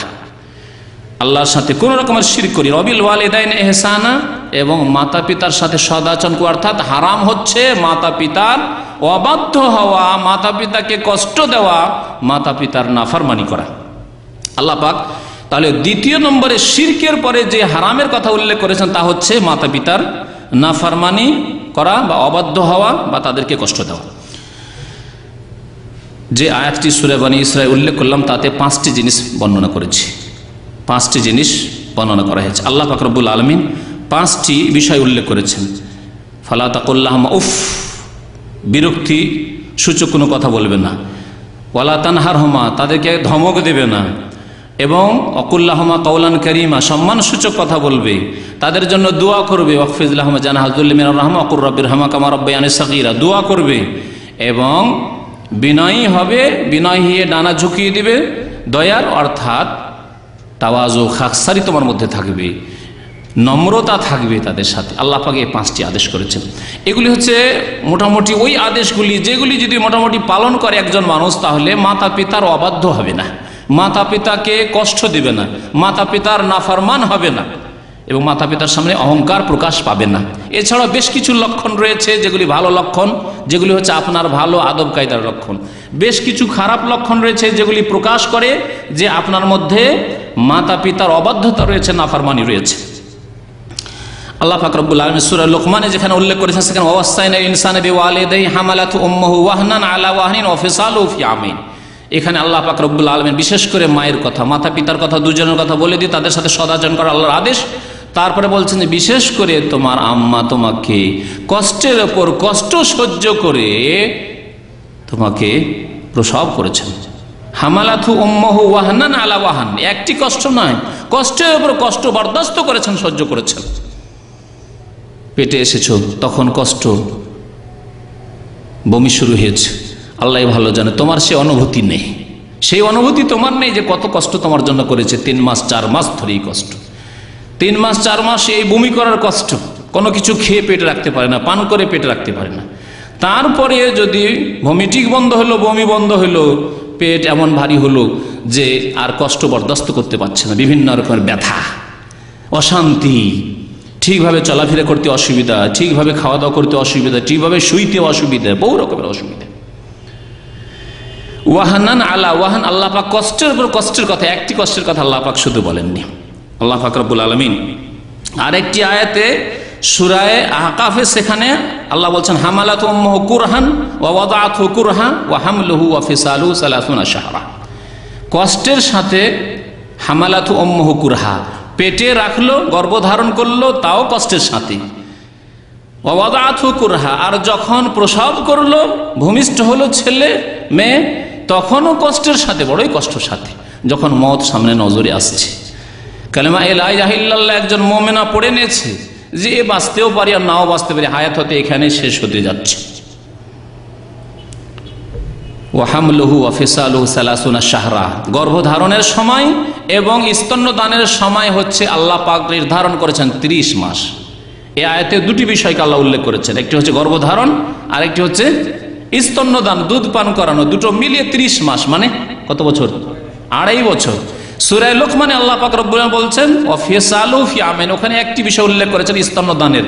এই স্তন্যদানের সময় আল্লাহ উল্লেখ করেছেন এখানে আমিন, 2 বছর, 2 বছর আল্লাহ পাক উল্লেখ করেছেন। দুইটি আয়াতের সমন্বয় করলে দেখা যায় যে 2.5 বছর আর 2 বছর, 2.5 বছর 2 বছর যদি কমিয়ে দেন তাহলে বাঁচে কত মাস? 6 মাস বাঁচে। তাহলে 6 মাস হচ্ছে সর্বনিম্ন। আলী রাদিয়াল্লাহু তাআলা অন্যান্য সাহাবায়ে কেরামরা এই আয়াত থেকে দলিল পেশ করতেন সর্বনিম্ন গর্ভধারণের পিরিয়ড হচ্ছে, সময় হচ্ছে 6 মাস। তাহলে একটি ফিকার মাসলা এখানে শুনিয়ে দিই। আপনি বিয়ে করার পরে 6 মাসের মধ্যে, 6 মাস পরে, 6 মাস শেষ হয়েছে বা 6 মাস পুরা হয়েছে, আর আপনার ছেলে মেয়ে হয়ে গেল, তাহলে এই ছেলে মেয়ে আপনার হালাল ছেলে, অস্বীকার করতে পারেন না আপনি। আর যদি 6 মাস না হয়, 5 মাস হয়েছে, 5.5 মাস হয়েছে, 4.5 মাস হয়েছে। আজকে থেকে 12-14 বছর আগে যখন আল কাসিমে দাওয়াতি কাজ করতাম, তখন একটি কেস আসলো। ছুটি থেকে আসার 4.5 মাস পরেই ছেলে ভূমিষ্ঠ হয়ে গেছে। সুবহানাল্লাহ, 4.5 মাস পরে মাসলা জিজ্ঞেস করতে এসছে, হবে? হ্যাঁ, স্বামী স্ত্রীতে সাক্ষাৎ হলো, তার 4.5 মাস পরে ছেলে মেয়ে জন্মে গেল। অসম্পূর্ণ নয়, অসম্পূর্ণ হলে সেটা ব্যাপার ছিল আলাদা, সম্পূর্ণ কামেল ছেলে মেয়ে না, তাহলে না, এর নাসাব বংশ প্রমাণিত হবে না, হারাম ছেলে হবে। আল্লাহ পাক রব্বুল এখানে 6 মাস নির্ধারিত করে সর্বনিম্ন, সর্বঊর্ধ্বে বেশি হইতে পারে, বেশি হইতে পারে। অনেক আলেমেরা বলেছেন যে 10 মাস না, আরো বেশি হইতে পারে। তো যাই হোক, আসল বিষয়ের দিকে আসি। হামলুহু ওয়া ফিসালুহু 30 শাহর হাত্তা ইযা বালাগা শুদ্দাহু ওয়া বালাগা 40 সানা। তারপরে ওই আয়াতটি তাফসীর করলাম, যেখানে 40 বছর বয়সে গিয়ে জ্ঞানী মানুষ নিজের জন্য দোয়া করে, নিজের মাতা পিতার জন্য দোয়া করে, ছেলে মেয়েদের জন্য দোয়া করে এবং তওবা করে আল্লাহর দিকে ফিরে আসে। ছেলে মেয়েদের সংশোধন হোক, ছেলে মেয়েরা সৎ হোক, এই দোয়া করে। একজন মানুষ মাতা পিতার অনুগত হওয়ার জন্য কিছু শর্ত রয়েছে। একটি শর্ত হচ্ছে যে আপনি আপনার মাতা পিতার মনের চাহিদা, কামনা, বাসনাকে বা মাতা পিতার সন্তুষ্টিকে আপনার নিজের সন্তুষ্টি, নিজের খুশি, আপনার স্ত্রীর খুশি, সন্তুষ্টি, আপনার ছেলে মেয়েদের খুশি, সারা বিশ্বের সমস্ত মানুষের খুশির ওপর প্রাধান্য দেবেন, প্রাধান্য দেবেন আপনি। এই কথাটিকে ব্যাখ্যা করে আপনি বুঝতে পারবেন। একটি বিষয়, এমন একটি সমস্যা আসছে, পারিবারিক সমস্যা মাতা পিতার সাথে, যেখানে দেখছেন যে আম্মা আব্বাকে খুশি করলে স্ত্রী মনক্ষুণ্ণ হয়, ছেলেমেয়েরা একটু না খুশি হয়, আর ছেলে মেয়েদেরকে স্ত্রীকে খুশি করলে আম্মা আব্বা একটু কষ্ট পায়, আম্মা আব্বা না খুশি হয়। তাহলে কি করতে হবে? বা আমার মনের একটু উল্টা হয়, আমার মনের উল্টো হয়, তাহলে সেখানে আম্মা আব্বার সন্তুষ্টিকে প্রাধান্য দিতে হবে, প্রাধান্য দিতে হবে। ওয়ায়ুসিরুনা আলা আনফুসিহিম, আল্লাহ পাক মুমিনদের, সৎ লোকদের প্রশংসা করে সূরা হাশরে বলেছেন তারা নিজের ওপর অন্যকে প্রাধান্য দেয়। অন্যকে যখন প্রাধান্য দেয়, এটি মুমিনের গুণ। তাহলে অন্যদের মধ্যে সবচেয়ে বড় হক রয়েছে মাতা পিতা, তাদের মনের কামনা বাসনাকে যদি প্রাধান্য দিতে হয়। যেমন একটি উদাহরণ দিই, আপনি বিদেশে ফ্যামিলি নিয়ে আসতে চান, পরিবার নিয়ে আসতে চান, আর আপনার আম্মা 60-70 বছরের বৃদ্ধ। আমাদের দেশে পারিবারিকভাবে বৌমারা শাশুড়ির সেবা করে, নিজের মেয়ের মতো সেবা করে। আলহামদুলিল্লাহ, শুকরিয়া আদায় করেন যে এটি সারা পৃথিবীর অন্য কোথাও হয়তো পাবেন না। উপমহাদেশ ছাড়া পশ্চিমা দেশে তো পাবেন না, অনেক এশিয়ার অনেক দেশেই হয়তো পাবেন না। ওইভাবে খেদমত করেন যেইভাবে ভারত, বাংলাদেশ, পাকিস্তানের মহিলারা শ্বশুর শাশুড়ির খেদমত করে। শ্বশুর শাশুড়ির বাড়ির সমস্ত খেদমত করে, পাক শাক, ভাই বোন, এই মেহমান অতিথি, মেয়েরা আসছে, ছেলে মেয়ে নিয়ে আসছে, শ্বশুর শাশুড়ির তাদের খেদমত সব করছে, খুশির সাথে করছে। আপনি যদি ফ্যামিলি নিয়ে আসতে চান, এটা আপনার মনের চাহিদা, ফ্যামিলি নিয়ে আসবেন। আপনার স্ত্রীর চাহিদা স্বামীর কাছে থাকবে, আপনার ছেলে মেয়ের চাহিদা আব্বা আম্মার কাছে থাকবে। কিন্তু আম্মা আব্বা তারা এখন চলাফেরা করতে পারেন না, তাদের খেদমতের কেউ নেই। মেয়েরা ছিল বিয়ে শাদী দিয়ে দূরে চলে গেছে, এখন আপনার স্ত্রী থাকলে খেদমত হবে। বিছানায় তাদের পেশাব পায়খানা, 60 বছর, 70 বছর, 80 বছর বয়স। এই সময় আপনার নিজের ওপর, আপনার স্ত্রীর ওপর, স্ত্রীর সন্তুষ্টির ওপর, আপনার ছেলে মেয়েদের সন্তুষ্টির উপর আপনার আম্মা আব্বার সন্তুষ্টিকে প্রাধান্য দিলেন। এটি হচ্ছে আপনার মাতা পিতার অনুগত হওয়ার একটি বড় লক্ষ্য। এরকম বহু ক্ষেত্রে বহু ক্ষেত্রে, পারিবারিক ক্ষেত্রে অনেক ক্ষেত্রে আসবে যেখানে আম্মা আব্বার সন্তুষ্টিকে প্রাধান্য দেওয়া। আপনি ছেলে মেয়েদের আত্মীয়তা করতে চান, মেয়ের বিয়ে দেবেন বা ছেলের বিয়ে দেবেন কোনো পরিবারে, আপনার আম্মা আব্বা বলছেন না ওখানে বিয়ে দেওয়া আমার পছন্দ না। আপনি দেখছেন যে ছেলে শিক্ষিত, ছেলে ভালো, ঠিক আছে, সব কিছু ঠিক আছে, কিন্তু আম্মা বলছেন ওখানে দিতে হবে না। আপনার মনের চাহিদা ছেলেটা ভালো, বিয়ে দিলে ভালো হতো। আপনার স্ত্রীর চাহিদা ছেলের সাথে বিয়ে দিয়ে দাও বা এই মেয়েটা নিয়ে আসো। আপনার ছেলে মেয়েরাও চায় ওখানে বিয়ে হলে ভালো, কিন্তু না, আম্মা আব্বা শক্ত বলছে না। এবং তারা দিনদার, আল্লাহকে ভয় করে, তারা জুলম অত্যাচার করছে না।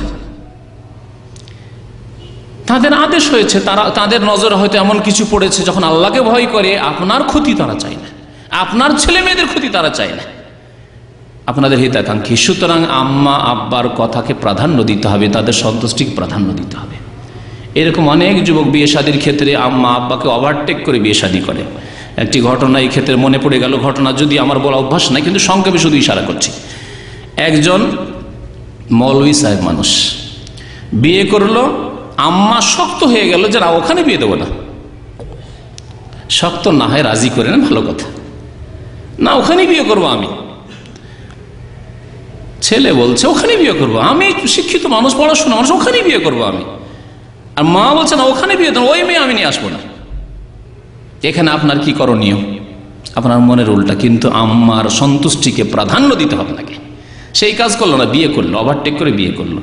বিয়ে করার 1 বছর 2 বছর পরে সে ফ্যামিলি নিয়ে থাকতো এক বড় শহরে, আর সেখানে গিয়ে তার স্ত্রীর আল্লাহর যে আযাব, দুনিয়ার আযাব, মাতা পিতার অবাধ্য হলে আখিরাতের আযাব তো আছে। আগামী সপ্তাহে ইনশাআল্লাহ তাআলা এসব আযাবের কথা উল্লেখ করব। শুধু এই ঘটনা থেকে এতটুকু শিক্ষা নেন, এবং সত্য ঘটনা, এবং সেই আলেমকে আমি চিনি। নাম না বললে গীবত হয় না, দেশের নাম না বললে আরো গীবত হইল না। কোথাকার আল্লাহর জমিনের কোথাকার একটি ঘটনা। তো তারপরে ওই যুবতীর যে বিয়ে করে নিয়ে আসলো, আম্মার কথা শোনার বিয়ে করে নিয়ে আসলো, অবৈধ সম্পর্ক হলো প্রতিবেশীর এক পয়সাওয়ালার সাথে, অবৈধ সম্পর্ক হয়ে গেল, আউযুবিল্লাহ। শেষে একদিন জীবন থেকে মেরে দেওয়ার জন্য ওই পয়সাওয়ালা চেষ্টা করলো যে মেরে দিয়ে তার স্ত্রীকে হরণ করব। মারতে তো পারলো না, তার আল্লাহ পাক সেখানে পৌঁছে দিয়েছিল, জবাই করবে সেই সময় আল্লাহ পাক কিছু লোককে পৌঁছে দিয়ে উদ্ধার করে কোন রকম উঠিয়ে নিয়ে আসলো, কিন্তু সেই স্ত্রীকে আর রাখতে পারলো না, আর রাখতে পারলো না। একটি ঘটনা শিখার জন্য যথেষ্ট। জ্ঞানী মানুষ আল আকিলু ইয়াতাবিরু বিগাইরিহি, জ্ঞানী মানুষ অন্যকে দেখে শিক্ষা নেই, নিজে ভুক্তভোগী হব, আমি এরকম মুসিবতে পড়বো তারপরে শিখবো, এটা জ্ঞানীর পরিচয় নয়। জ্ঞানীর পরিচয় কি? চোরকে লোকেরা গণপিটুনি দিচ্ছে, মারছে, পকেট মারকে মারছে, ওই দেখে একজন জ্ঞানী শিখে যাবে আমি পকেট মারি করবো না, চুরি করবো না, বাটমারি করবো না, জুয়া খেলবো না, ওখান থেকে শিখে যাবে। একজন মদ খেয়ে আছাড় খাচ্ছে, ড্রেনে পড়ছে, ওই ড্রেনের পচা সরা পানি খাচ্ছে, ও দেখে শিখে যাবে যে আউযুবিল্লাহ, এইসব কাজ মানুষ করে, পশুর চাইতে নিকৃষ্ট, জীবনে আমি এই কাজ করবো না। আল আকিলু ইয়াতাবিরু বিগাইরিহি, অন্যকে দেখে শিখে নাই, অন্যের ঘটনা শুনে শিখে না যে আমার জীবনে যাতে আল্লাহ না করে আমার ছেলে মেয়েদের জীবনে এরকম কিছু হয়। সুতরাং সব সময় নিজের চাহিদার ওপর, নিজের স্ত্রী, নিজের ছেলে মেয়েদের চাহিদার ওপর প্রাধান্য দেবে মাতা পিতার চাহিদাকে, যতক্ষণ পর্যন্ত গুনহার কাজ না হয়, যতক্ষণ পর্যন্ত পাপের কাজ না হয়। গুনহার কাজ যদি হয়, একটি উদাহরণ দিই, শিরকের উদাহরণ। আল্লাহ পাক কোরআনে যে ক্ষেত্রে সতর্ক করেছেন, দেশে গিয়েছেন, আম্মা অথবা আব্বা বা দুইজনে বলছে আমাকে আটরসি নিয়ে চলো, মাইজবান্ডারি নিয়ে চলো, চলো আজমির শরীফ নিয়ে চলো, ওখানে গেলে অনেক কিছু পাওয়া যায়, চলো তোমার জন্য পীর বাবার কাছে কিছু চেয়ে আসবো, আর আমার জন্য চাইবো, টাকা পয়সা দাও। তুমি যাবেন না, আমাকে টাকা পয়সা দাও। কি করবেন? দেবেন না।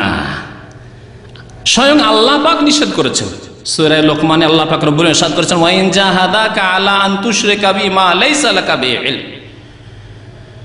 তারা যদি পিড়াপিড়ি করে, আল্লাহ পাক বলছেন ওয়া ইন জাহাদাকা, মাতা পিতা যদি পিড়াপিড়ি করে, প্রয়াস চালায়, চেষ্টা করে, কিসের জন্য?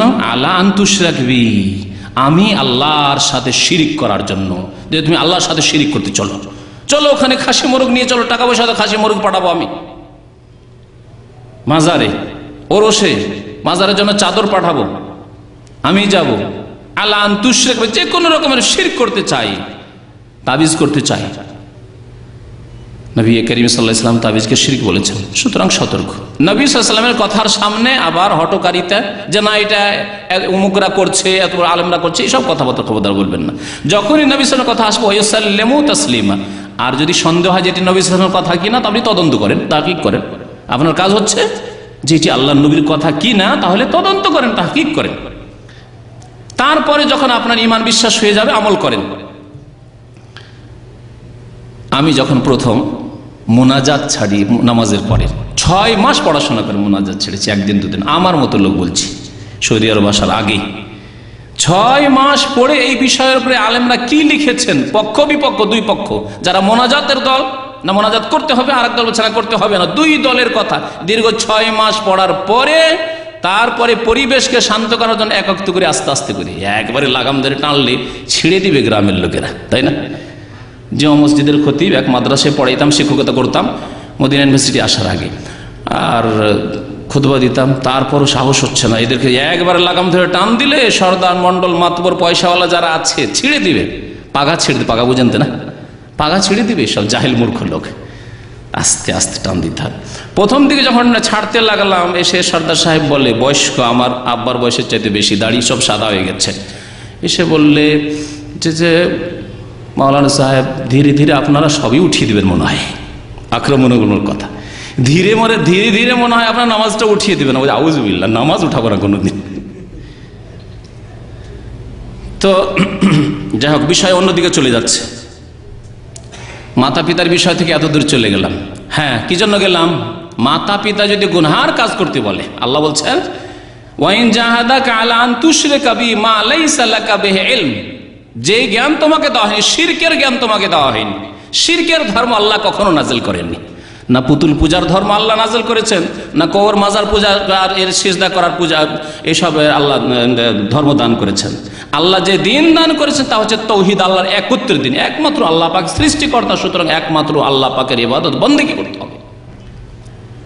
ফাসাল্লি লিরাব্বিকা ওয়ানহার ফালা তুতি'হুমা, আল্লাহ শক্ত করে বলছেন, শিরক যদি করতে বলে, গুনাহ করতে বলে, খবরদার তাদের আনুগত্য করিও না, কথা মানিও না। কথা মানবেন না তাহলে কি বেয়াদবি করবেন, তাদেরকে কষ্ট দেবেন, তাদেরকে ধমক দেবেন, জাহিল মূর্খ বলবেন বাবা মাকে, মূর্খ জাহিল, কিছুই জানেন না, আমাকে শিরক করাবেন, নিজেও জাহান্নামে যাবেন না, এরকম না। ওয়ালা তানহারহুম, আল্লাহ বলছেন না, শক্ত ভাষায় নয়। আল্লাহ তারপরে বলছেন ফালা তুতি'হুমা বলার সাথে সাথে ওয়াসাহিবহুমা ফিদ দুনিয়া মারুফা, তবে পার্থিব জীবনে তাদের সাথে সদ্ব্যবহার করে জীবন যাপন করা, তাদেরকে খেতে দাও, তাদেরকে পানি দাও, তাদের খেদমত করো, তাদের চিকিৎসা দাও, তাদের বাসস্থান দাও, তাদের খোঁজ খবর নাও, তাদেরকে টেলিফোন করো, কেমন আছেন, ভালো আছেন, যদিও কবরে সিজদা করে। আল্লাহ পাকের সবচেয়ে বড় হারাম পাপ শিরক করা মাতা পিতার সাথে, আল্লাহ যদিও হিন্দু মুশরিক ইহুদি খ্রিস্টান হোক না কেন, আল্লাহ বলছেন তাদের সাথে সদ আচরণ করো, সাহিবহুমা ফিদ দুনিয়া মারুফা। তাহলে আব্বা আম্মা যদি চুরি করতে বলে, অনেক সময় গ্রাম্য ঝগড়া বিবাদ থাকে, আব্বা আম্মা আক্রোশ হয়ে গেছে, ওকে মেরে আয়, যা ওর বাড়ি ডাকাতি ফেল, এসব বলে, কি করবেন? আল্লাহ বলছেন ফালা তুতি'হুমা, কথা শুনিও না, কিন্তু না, তাদের সাথে ভালো আচরণ করো, বুঝাবার চেষ্টা করো, না বুঝলে চুপ হয়ে যাও তাদের সামনে, কিন্তু ভালো আচরণ অবশ্যই করো। সাহাবায়ে কেরামের জামানায় এরকম কয়েকটা ঘটনা ঘটেছে। আসমা রাদিয়াল্লাহু তাআলা, আসমা বিনতে আবি বকর, আবু বকর রাদিয়াল্লাহু তাআলা সিদ্দিক, তার মেয়ে আসমা, তার মা মুসলমান হয়নি। নবী করিম সাল্লাল্লাহু আলাইহি ওয়াসাল্লামের কাছে এসে জিজ্ঞাসা করেন আসমা রাদিয়াল্লাহু, ইয়া রাসূলুল্লাহ, আমার আম্মা মুসলমান হয়নি, মুশরিকা ওয়াহিয়া রাগিমা, আর খুব কট্টর শক্ত হয়ে আছে, আফা আসেলোহা, তাহলে ওর সাথে কি সৎ ব্যবহার করবো, সিলা রহমি করবো, খোঁজ খবর নেবো, না একেবারে বাদ দেব? নবী করিম সাল্লাল্লাহু আলাইহি ওয়াসাল্লাম বললেন যে সিলিহা, তার সাথে সৎ ব্যবহার করো, সদাচরণ করো। মুশরিক হলেও, পৌত্তলিক হলেও আপনার সদাচরণের হক রাখে মাতা পিতা। তাহলে অন্যান্য পাপ যদি থাকে, অনেক যুবক ভাইরা রয়েছে এখানে, আল্লাহ পাকে সে হেদায়েত করছেন, মাতা পিতা হয়তো অনেকে নামাজ পড়ে না, অথবা হারাম খায়, সুদ খায়, ঘুষ খায়, এরকম বহু হারাম কাজ করে, ফিল্ম দেখে, তাহলে তাদের সাথে ভালো আচরণ করেন, কিন্তু পাপের জন্য সহযোগিতা করবেন না। তাদের হাট বাজার জায়েজ, হাট বাজার করে এনে দেবেন। আর যদি বলে যে ফিল্মের সিডিগুলো নিয়ে আসি, হ্যাঁ, বাপ বেটা ছেলে মেয়ে নিয়ে অনেকে একসাথে বসে দেখে, নিয়ে আসি দেবেন না, এই কাজটা আমি করতে পারবো না। এই বাজার আব্বা, এই বাজারটি ছাড়া বাকি বাজার যা বলার বলেন, জায়েজ বাজার বলেন। তাদের আনুগত্য করতে হবে, যদিও মুশরিক হোক না কেন, এটি শর্ত। এবং তারা যা কিছু চাইবেন, অনেক সময় প্রকাশ করে চাইবেন না, কিন্তু আপনি বুঝতে পারছেন যে এগুলি জিনিস এনে দিলে আম্মা আব্বা খুশি হবেন, তাহলে তা এনে দেবেন। তবে হারাম জিনিস এনে দেবেন না, হারাম জিনিস এনে দেবেন না। মাতা পিতার সেবা করলে কি পাবেন এই সম্পর্কে আলোচনা করলে দীর্ঘ সময়ের প্রয়োজন রয়েছে। 10টি ফজিলত আমি উল্লেখ করেছি, সময় থাকলে আজকে উল্লেখ করে দিতাম, হয়তো সময় হবে না। 10টি ফজিলত, 10টি ফায়দা, উপকারিতা পাবেন যদি মাতা পিতার সেবা করেন, মাতা পিতার সাথে সদাচরণ করেন, মাতা পিতার সাথে ভালো ব্যবহার করেন, যদি তাদেরকে সুখী করেন, তাদেরকে সুখী রাখেন, তাহলে 10টি ফায়দা রয়েছে। প্রথম ফায়দা হচ্ছে সবচাইতে প্রিয় আমল আল্লাহ পাকের নিকট এবং সবচাইতে শ্রেষ্ঠ আমল।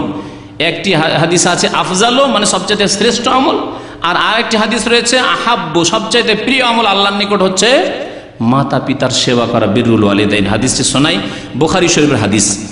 নবী করিম সাল্লাল্লাহু আলাইহি ওয়াসাল্লাম থেকে আব্দুল্লাহ ইবনে মাসউদ রাদিয়াল্লাহু তাআলা আনহু বর্ণনা করেছেন, সাআলতুন নবী সাল্লাল্লাহু আলাইহি ওয়াসাল্লাম, নবী করিম সাল্লাল্লাহু আলাইহি ওয়াসাল্লামকে জিজ্ঞেস করলাম, আইয়ুল আমালি আহাব্বু ইলাল্লাহ, আল্লাহর নিকট সবচেয়ে প্রিয় আমল কি? জবাব বলতে পারেন, নবী করিম সাল্লাল্লাহু আলাইহি ওয়াসাল্লাম প্রথম আমল বলেছেন আল্লাহর হকের ক্ষেত্রে, মানুষের হকের কথা বলেননি। যেমন কোরআনে কারিমে আল্লাহ প্রথম নিজের হকের কথা বলেছেন, কারণ সেই জন্য আল্লাহ পাক সৃষ্টি করেছে ইবাদত বন্দেগীর জন্য। এই হাদিসে আল্লাহ পাক প্রথম তার হকের কথা উল্লেখ করেছেন, আর তারপরে মানুষের হকের কথা উল্লেখ করেছেন। প্রথম উল্লেখ করেছেন আস-সালাতু লিওয়াক্তিহা বা আস-সালাতু আলা ওয়াক্তিহা, নামাজকে আউয়াল ওয়াক্তে পড়া। নামাজ প্রথম ওয়াক্তে, যেমনই নামাজের সময় হয়ে গেছে তেমনই নামাজ পড়া, নামাজ বিলম্ব করা নাই। জোহরের নামাজ সময় হয়ে গেছে 12টা যখনই সময় হোক, আর আপনি পড়ছেন 1:30 2টোই, জামাত ছুটে গেল, পড়লেন নামাজ কিন্তু এরকম করে। আসরের নামাজ পড়লেন 5টায় 4:30টায়, না, আউয়াল ওয়াক্তে নামাজ পড়া। ফজরের নামাজ পড়লেন সূর্য ওঠার 10 মিনিট আগে উঠে, না, আউয়াল ওয়াক্তে নামাজ পড়া। as-salatu ala waqtiha, সবচাইতে প্রিয় আমল আল্লাহর নিকট, সবচাইতে আফজাল শ্রেষ্ঠ আমল আল্লাহর নিকট as-salatu ala waqtiha, Nabi Karim সাল্লাল্লাহু আলাইহি ওয়াসাল্লাম বলেছেন। 2 নম্বরে জিজ্ঞাসা করছেন সাহাবী আব্দুল্লাহ রাদিয়াল্লাহু তাআলা, সুম্মা আইয়ু, তারপরে কোন আমল? বলছেন সুম্মা বিররুল ওয়ালিদাইন, তারপরে মাতা পিতার সাথে সদ্ব্যবহার করা। মাতা পিতার সাথে সদ্ব্যবহার, আল্লাহর হক হয়ে গেল নামাজ। আপনার অন্তরে ঈমান আছে, ইসলাম আছে, এর বহিঃপ্রকাশ হচ্ছে 5 ওয়াক্ত নামাজ পড়া। এটি হচ্ছে আল্লাহর ইবাদতের প্রথম বিষয়, হচ্ছে নামাজ। এই জন্য আল্লাহ প্রথম কাল কিয়ামতে মুসলিম মুমিন যে নিজেকে বলবে যে আমি লা ইলাহা ইল্লাল্লাহ পড়া মানুষ, আল্লাহ প্রথম জিজ্ঞাসা করবেন নামাজ সম্পর্কে।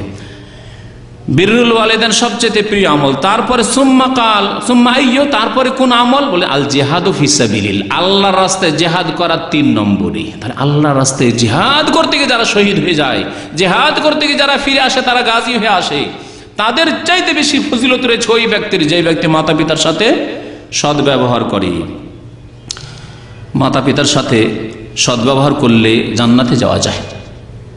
আর সমস্ত ইবাদত বন্দেগীর উদ্দেশ্য হচ্ছে জান্নাতে যাওয়া।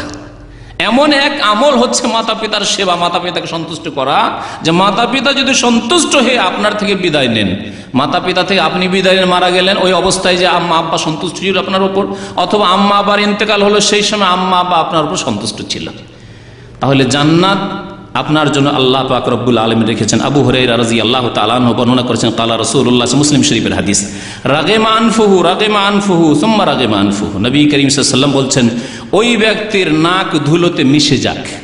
আরবদের এটি ভাষা ছিল, অর্থাৎ ধ্বংস হোক, ধুলিস্যাৎ হোক ওই ব্যক্তি, ধ্বংস হোক ওই ব্যক্তি, ধ্বংস হোক ওই ব্যক্তি।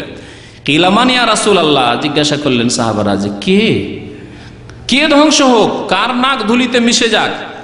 বললেন রাসূলুল্লাহ, মান আদরাকা ওয়ালিদাই ইনদাল কিবার আও আহাদাহুমা আও কিলাইহিমা, যেই ব্যক্তি তার মাতা পিতাকে অথবা তাদের একজনকে, দুইজনকে বার্ধক্য পেয়ে গেল, বৃদ্ধ অবস্থায় পেয়ে গেল, সুযোগ পেয়ে গেল। আল্লাহ পাক বৃদ্ধ অবস্থায় আপনাকে মাতা পিতার সেবা করার তৌফিক দিয়েছেন, টাকা পয়সা আল্লাহ পাক দিয়েছেন, টাকা পয়সা দিয়ে খেদমত করছেন, চিকিৎসা দিচ্ছেন, খাবার দিচ্ছেন, বাড়িঘর দিয়েছেন, সুন্দর বাড়িঘর, খড়ের বাড়িতে বাস করতে আলহামদুলিল্লাহ। আম্মা আব্বাকে ভালো বাড়িঘর তৈরি করে দিলেন, ভালো বিছানার ব্যবস্থা দিলেন, ভালো খাওয়া দাওয়ার ব্যবস্থা দিলেন, বা কাছে থাকলেন, দৈহিক শারীরিক আপনি সেবা খেদমত করলেন, করে যদি সুম্মা লাম ইয়াদখুলিল জান্নাহ, তারপরে জান্নাতে যেতে পারলো না, যদি জান্নাতে না যেতে পারে তাহলে সেই ব্যক্তি ধ্বংস হোক, ধ্বংস হোক, ধ্বংস হোক, নবী করিম সাল্লাল্লাহু আলাইহি ওয়াসাল্লাম বললেন। তাহলে বোঝা গেল যে যেই ব্যক্তি মাতা পিতার সেবা করবে, মাতা পিতাকে সন্তুষ্ট রাখবে, সেই ব্যক্তি জান্নাতে যাবে। তাহলে মাতা পিতার খেদমতের একটি ফজিলত হচ্ছে, জান্নাত যাওয়ার মাধ্যম উপায় হচ্ছে মাতা পিতাকে সন্তুষ্ট রাখা। নবী করিম সাল্লাল্লাহু আলাইহি ওয়াসাল্লাম আর একটি হাদিসে রয়েছে যে এক সাহাবী মুআবিয়া ইবনে জাহিমা বলছেন যে আমার আব্বা জাহিমা বলছেন যে আতাইতু রাসূলুল্লাহ সাল্লাল্লাহু আলাইহি ওয়াসাল্লাম, আল্লাহ রাসূল সাল্লাল্লাহু আলাইহি ওয়াসাল্লামের কাছে আসলাম, আস্তাশিরুহু ফিল জিহাদ। আল্লাহ নবীর জামানায় জিহাদ ছিল, মুসলমানরা বিভিন্ন দেশে জিহাদ করতে যেত আল্লাহর দ্বীন প্রচার করার জন্য। পরামর্শ নেওয়ার জন্য যে ইয়া রাসূলুল্লাহ আমি জিহাদে যেতে চাই। ফাকালান নবী সাল্লাল্লাহু আলাইহি ওয়াসাল্লাম, নবী করিম সাল্লাল্লাহু আলাইহি ওয়াসাল্লাম বললেন যে আলাকা ওয়ালিদানে, তোমার মাতা পিতা আছে? জিজ্ঞাসা করলেন। রাসূলুল্লাহ সাল্লাল্লাহু আলাইহি ওয়াসাল্লাম জিহাদে যাবে, ইসলামের খেদমত হবে, ইসলাম প্রচার করে পাঠিয়ে দিই, এইরকম কাজ করলেন না। আজকালকার জামানার রাজনৈতিক দলগুলির মতো না যে যাক আমাদের দলে এসেছে কাজ হয়ে গেছে, দল একটু ভারী হয়েছে, আরে যা করবে করুক, যা করবে চুরি বাটমারি যাই করবে করুক, কিন্তু দল তো ভারী হয়েছে। আল্লাহকে বলে না তোমার মাতা পিতা আছে? কুলতু নাম, ওই সাহাবী বলছেন যে হ্যাঁ ইয়া রাসূলুল্লাহ। কালা ইলজাম হুমা, মাতা পিতা আছে তাহলে যাও তাদের কাছে যাও, তাদের কাছে যাও। ফাইনাল জান্নাতা তাহতা আরজুলিহিমা, কারণ জান্নাত তাদের পায়ের নিচে রয়েছে, সুতরাং তাদের কাছ থেকে জান্নাত হাসিল করার চেষ্টা করো। আরেকটি হাদিস হলো ফাফিহিমা ফাজাহিদ, যাও মাতা পিতার খেদমতে জিহাদ করো। আল্লাহর দুশমনদের বিরুদ্ধে জিহাদ না করতে গিয়ে মাতা পিতার খেদমতের ক্ষেত্রে জিহাদ করো, যাও ওখানে জিহাদ করো, বাড়িতে জিহাদ করো। তাহলে বাড়িতে জিহাদ রয়েছে। আর আগের হাদিসে জানলেন জিহাদের চাইতে বেশি ফজিলত রয়েছে মাতা পিতার সেবার। হাদিসটি তাবারানীতে রয়েছে। আরেকটি হাদিস আদাবুল মুফরাদে রয়েছে, আল্লামা আলবানী রহমতুল্লাহ হাদিসটিকে সহিহ বলেছেন। ওই হাদিসটিতে আছে যে একটি লোক গুনাহ করেছে, গুনার কথা উল্লেখ নাই কিন্তু গুনাহ করেছে, যে কোনো কাবিরা গুনাহ করেছে। সে গুনাহ করার পরে বড় লজ্জিত হয়েছে, হওয়ার পরে বলছে ফাসাবতু যুনুবান লা আরাহা ইল্লা মিনাল কাবায়ের, আমি এমন গুনাহ করেছি যে গুনাহগুলি কাবিরা গুনাহ। ফাযাকারতু যালিকা লিবনে ওমর, তাবেই ছিল সেই লোকটি, আব্দুল্লাহ বিন ওমর রাদিয়াল্লাহু তাআলা আনহুমা, প্রখ্যাত সাহাবী, তার সামনে এসে উল্লেখ করলো যে আমি তো বড় পাপী, কাবিরা গুনাহ করেছি, কি করব আমি, কি করে আমার মাফ হবে? কালা মা হিয়া কুলতু কাজা ওয়া কাজা, গুনাহগুলি উল্লেখ করলে এখানে হাদিসে উল্লেখ করা হয়নি। আর আসল হচ্ছে মানুষের গুনাহকে লুকিয়ে রাখা, মানুষের গুনাহকে লুকিয়ে রেখে তওবা করতে বলা।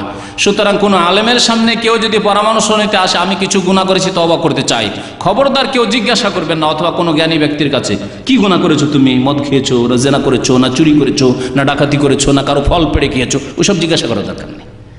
আসল ইসলাম হচ্ছে যে গুনাহকে ঢেকে রাখা, আল্লাহ পাক ঢেকে রেখেছেন, সুতরাং বান্দাও ঢেকে রাখবে, প্রকাশ করবেন আল্লাহর সামনে। আল্লাহ তুমি তো জানছো, লুকিয়ে রেখেও তো লুকিয়ে রাখতে পারবে না, আল্লাহ তুমি জানছো, আল্লাহ তুমি মাফ করে দাও। মানুষের সামনে গুনাহ উল্লেখ করবে না। তারপরে তিনি বললেন যে দেখো আল্লাহ পাক রব্বুল আলামিনের রাসূল সাল্লাল্লাহু আলাইহি ওয়াসাল্লাম 9টি গুনাহকে খুব বড় বড় কাবিরা গুনাহ উল্লেখ করেছেন, তোমার গুনাহ এত বড় নয়, সুতরাং এক কাজ করো, যাও তুমি এক কাজ করো, তোমার মাতা পিতা আছে। কালা আলী ইবনে ওমর আতাফরাকু মিনান নার ওয়া তুহিব্বু আন তাদখুলাল জান্নাহ, তোমাকে জাহান্নাম বলে ভয় লাগে, জাহান্নামের আগুন বলে ভয় লাগে? গুনাহ থেকে যখন ভয় করছো, জাহান্নাম থেকে ভয় লাগে এবং তুমি জান্নাতে যেতে চাও, বলতো ই আল্লাহ, ই আল্লাহ, আল্লাহর কসম করে বলছি যে আমাকে জাহান্নাম বলে খুব ভয় লাগছে, আমি এত গুনাহ করেছি মনে হয় জাহান্নামে চলে যাও, আর বাঁচতে পারবো না, আর জান্নাত হয়তো পাবো না। কালা আহাইয়ুন ওয়ালিদাকা, তোমার মাতা পিতা বেঁচে আছে? বলতো ইন্দি উম্মি, আমার আব্বা তো নেই কিন্তু আমার মা বেঁচে আছেন। কাল ফাওয়াল্লাহি লাউ আলামতা লাহাল কালামা ওয়া আতআমতাহা তা'আমা লাতাদখুলান্নাল জান্নাতা মাজতানাবতাল কাবায়ের, আল্লাহর কসম করে তোমাকে বলছি, একটি পরামর্শ দিচ্ছি, তুমি তোমার বৃদ্ধ মায়ের সাথে নরম ভাষায় কথা বলবে, ওয়া আতআমতাহা তা'আমা, তাকে ভালো ভালো খাবার খাওয়াবে, যাও, তাহলে অবশ্যই তুমি জান্নাতে যেতে পারবে। যদি তুমি কাবিরা গুনাহ থেকে, শিরিক থেকে, নামাজ ছাড়া থেকে, জেনা থেকে, খুন করা থেকে, এইরকম কাবিরা গুনাহ থেকে তুমি বেঁচে থাকো, হারাম খাওয়া থেকে বেঁচে থাকো, তাহলে অবশ্যই তুমি জান্নাতে যাবে। মাতা পিতার সেবা করলে বয়স বৃদ্ধি হয় এবং রিজিকে বরকত হয়। আর আজকালকার জামানে কে চাই না, আজকালকার জামানায় তো হচ্ছে পয়সার যুগ, কে বেশি পয়সা ইনকাম করতে পারছে তাকে লোকে চেনে, তার সাথে লোকে খাতির করে, তার সাথে সম্পর্ক রাখে, তার সাথে আত্মীয়তা করে। এক জামানা ছিল তাকওয়া পরহেজগারি জামানা মুসলিমদের। তখন মানুষ মুত্তাকি পরহেজগার দেখে বন্ধু বানাইতো, মুত্তাকি পরহেজগার দেখে ছেলে মেয়েদের বিয়ে দিত, এরকম করতো। একটা তাকওয়ার জামানা ছিল। তারপরে আরেক জামানা ছিল যেটা হচ্ছে জাতীয়তার জামানা, জাতীয়তা। তখনকার জামানায় মুসলিমদের মধ্যে এত কুসংস্কার আসলো যে এক জাতীয়তার কুসংস্কার যখন আসলো, তখন না আমাদের জাতির হইতে হবে, আমরা চাষি মানুষ সুতরাং তাঁতিদের বাড়ি বিয়ে দেব না, আমরা সৈয়দ তখন সাধারণ মন্ডলদের বাড়ি বিয়ে দিয়ে দেব না, আমরা জমিদার চৌধুরী তখন আমরা অন্যদের বাড়ি বিয়ে দেব না। এই জাতীয়তা আসলো, ঠিক না? এক জাতীয়তা। ওই জামানা গেল। এখনকার জামানা হচ্ছে ফুলুসের জামানা, পয়সা, মানির জামানা, পয়সার জামানা। পয়সা কার কাছে? চামারের ঘরে পয়সা আছে, বেনামাজির ঘরে পয়সা আছে, মদখোরের ঘরে পয়সা আছে, বেদিন কবর পূজারীর ঘরে পয়সা আছে। দেখা দেখি না, পয়সা আছে যথেষ্ট। ওই জাতীয়তার যুগ গেছে। আর তাকওয়ার যুগ, আল্লাহ ভীরুতার যুগ, পরহেজগারের যুগ, সালাফে সালেহের যুগ, ওই যুগে চলে গেছে। যে একজন গরিবের ছেলে, একজন মেথরের ছেলে, কিন্তু আল্লাহকে ভয় করে তাকে মেয়ে দিয়ে দাও, তাকে বোন দিয়ে দাও। ওই জামানাও চলে গেছে। এখন পয়সা আর যুগ। শিক্ষা দীক্ষা, ভবিষ্যৎ কি, ভালো চাকরি পাবে কিনা, ভালো কিছু ইনকাম করতে পারবে কিনা, ডাক্তার হচ্ছে না ইঞ্জিনিয়ার হচ্ছে, এগুলি দেখা দেখি, আর অন্য কিছু দেখা দেখি না। যেসব গরিব এলাকা রয়েছে আমাদের দেশে, বিড়ি বাঁধা এলাকা, মেয়ে দেখতে আসে, প্রথম জিজ্ঞাসা করে বিড়ি বাঁধতে জানে কিনা। আউযুবিল্লাহ। এই হারাম কাজটা করতে পারে কিনা, কারণ ডেইলি 50-100 টাকা ইনকাম করে দেবে, বউ নিয়ে গিয়েও লস নেই, ইনকাম করে দেবে। এই যে পয়সার জামানা, তাহলে পয়সার জামানাতে আসুন আপনি দিনের কাজ করে, মাতা পিতার খেদমত করে রিজিকের বরকত নেন। নবী করিম সাল্লাল্লাহু আলাইহি সাল্লামের এই ক্ষেত্রে 2টি হাদিস রয়েছে। একটি হাদিস তিরমিজিতে রয়েছে, ইমাম তিরমিজি হাদিসটিকে হাসান বলেছেন।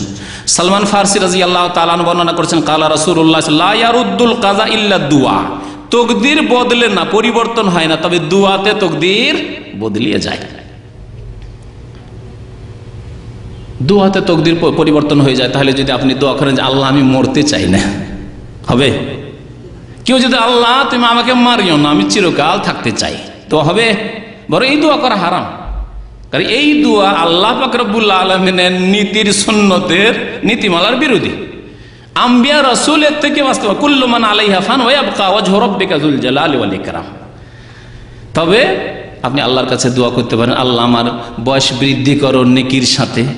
বয়স বৃদ্ধি করে লাভই কি যদি নেকি না থাকে, নামাজ না থাকে? সুতরাং বয়স বৃদ্ধি শুধু করার দোয়া করা ঠিক নাই। আল্লাহ তুমি নেকির অবস্থা আমার বয়স বৃদ্ধি করো, আমার বয়সে বরকত দাও, আমার শরীরে বরকত দাও, আমার কাজকর্মে বরকত দাও, আমার রিজিকে বরকত দাও। এইভাবে বরকতের দোয়া করেন আপনি। তাহলে দুয়াতে তকদির পরিবর্তন হয়, দুর্ঘটনা দূরে সরে যায় দোয়া করলে। তাহলে তকদির 2 রকমের আছে। এক হচ্ছে অকাট্য তকদির, মত হবেই হবে, মত হবেই হবে। এইরকমই আল্লাহ পাকের কিছু ফয়সালা হয়তো আছে যে অকাট্য ফয়সালা আল্লাহর হবেই হবে। কিন্তু আল্লাহ পাক রব্বুল আলামিন কতক তকদিরকে মুআল্লাক রেখেছেন। ওলামারা যেন তকদিরকে 2 ভাগে ভাগ করেছেন, তকদিরে মুআল্লাক আর তকদিরে মুবরাম। মুবরাম মানে অকাট্য, আল্লাহর ফয়সালা।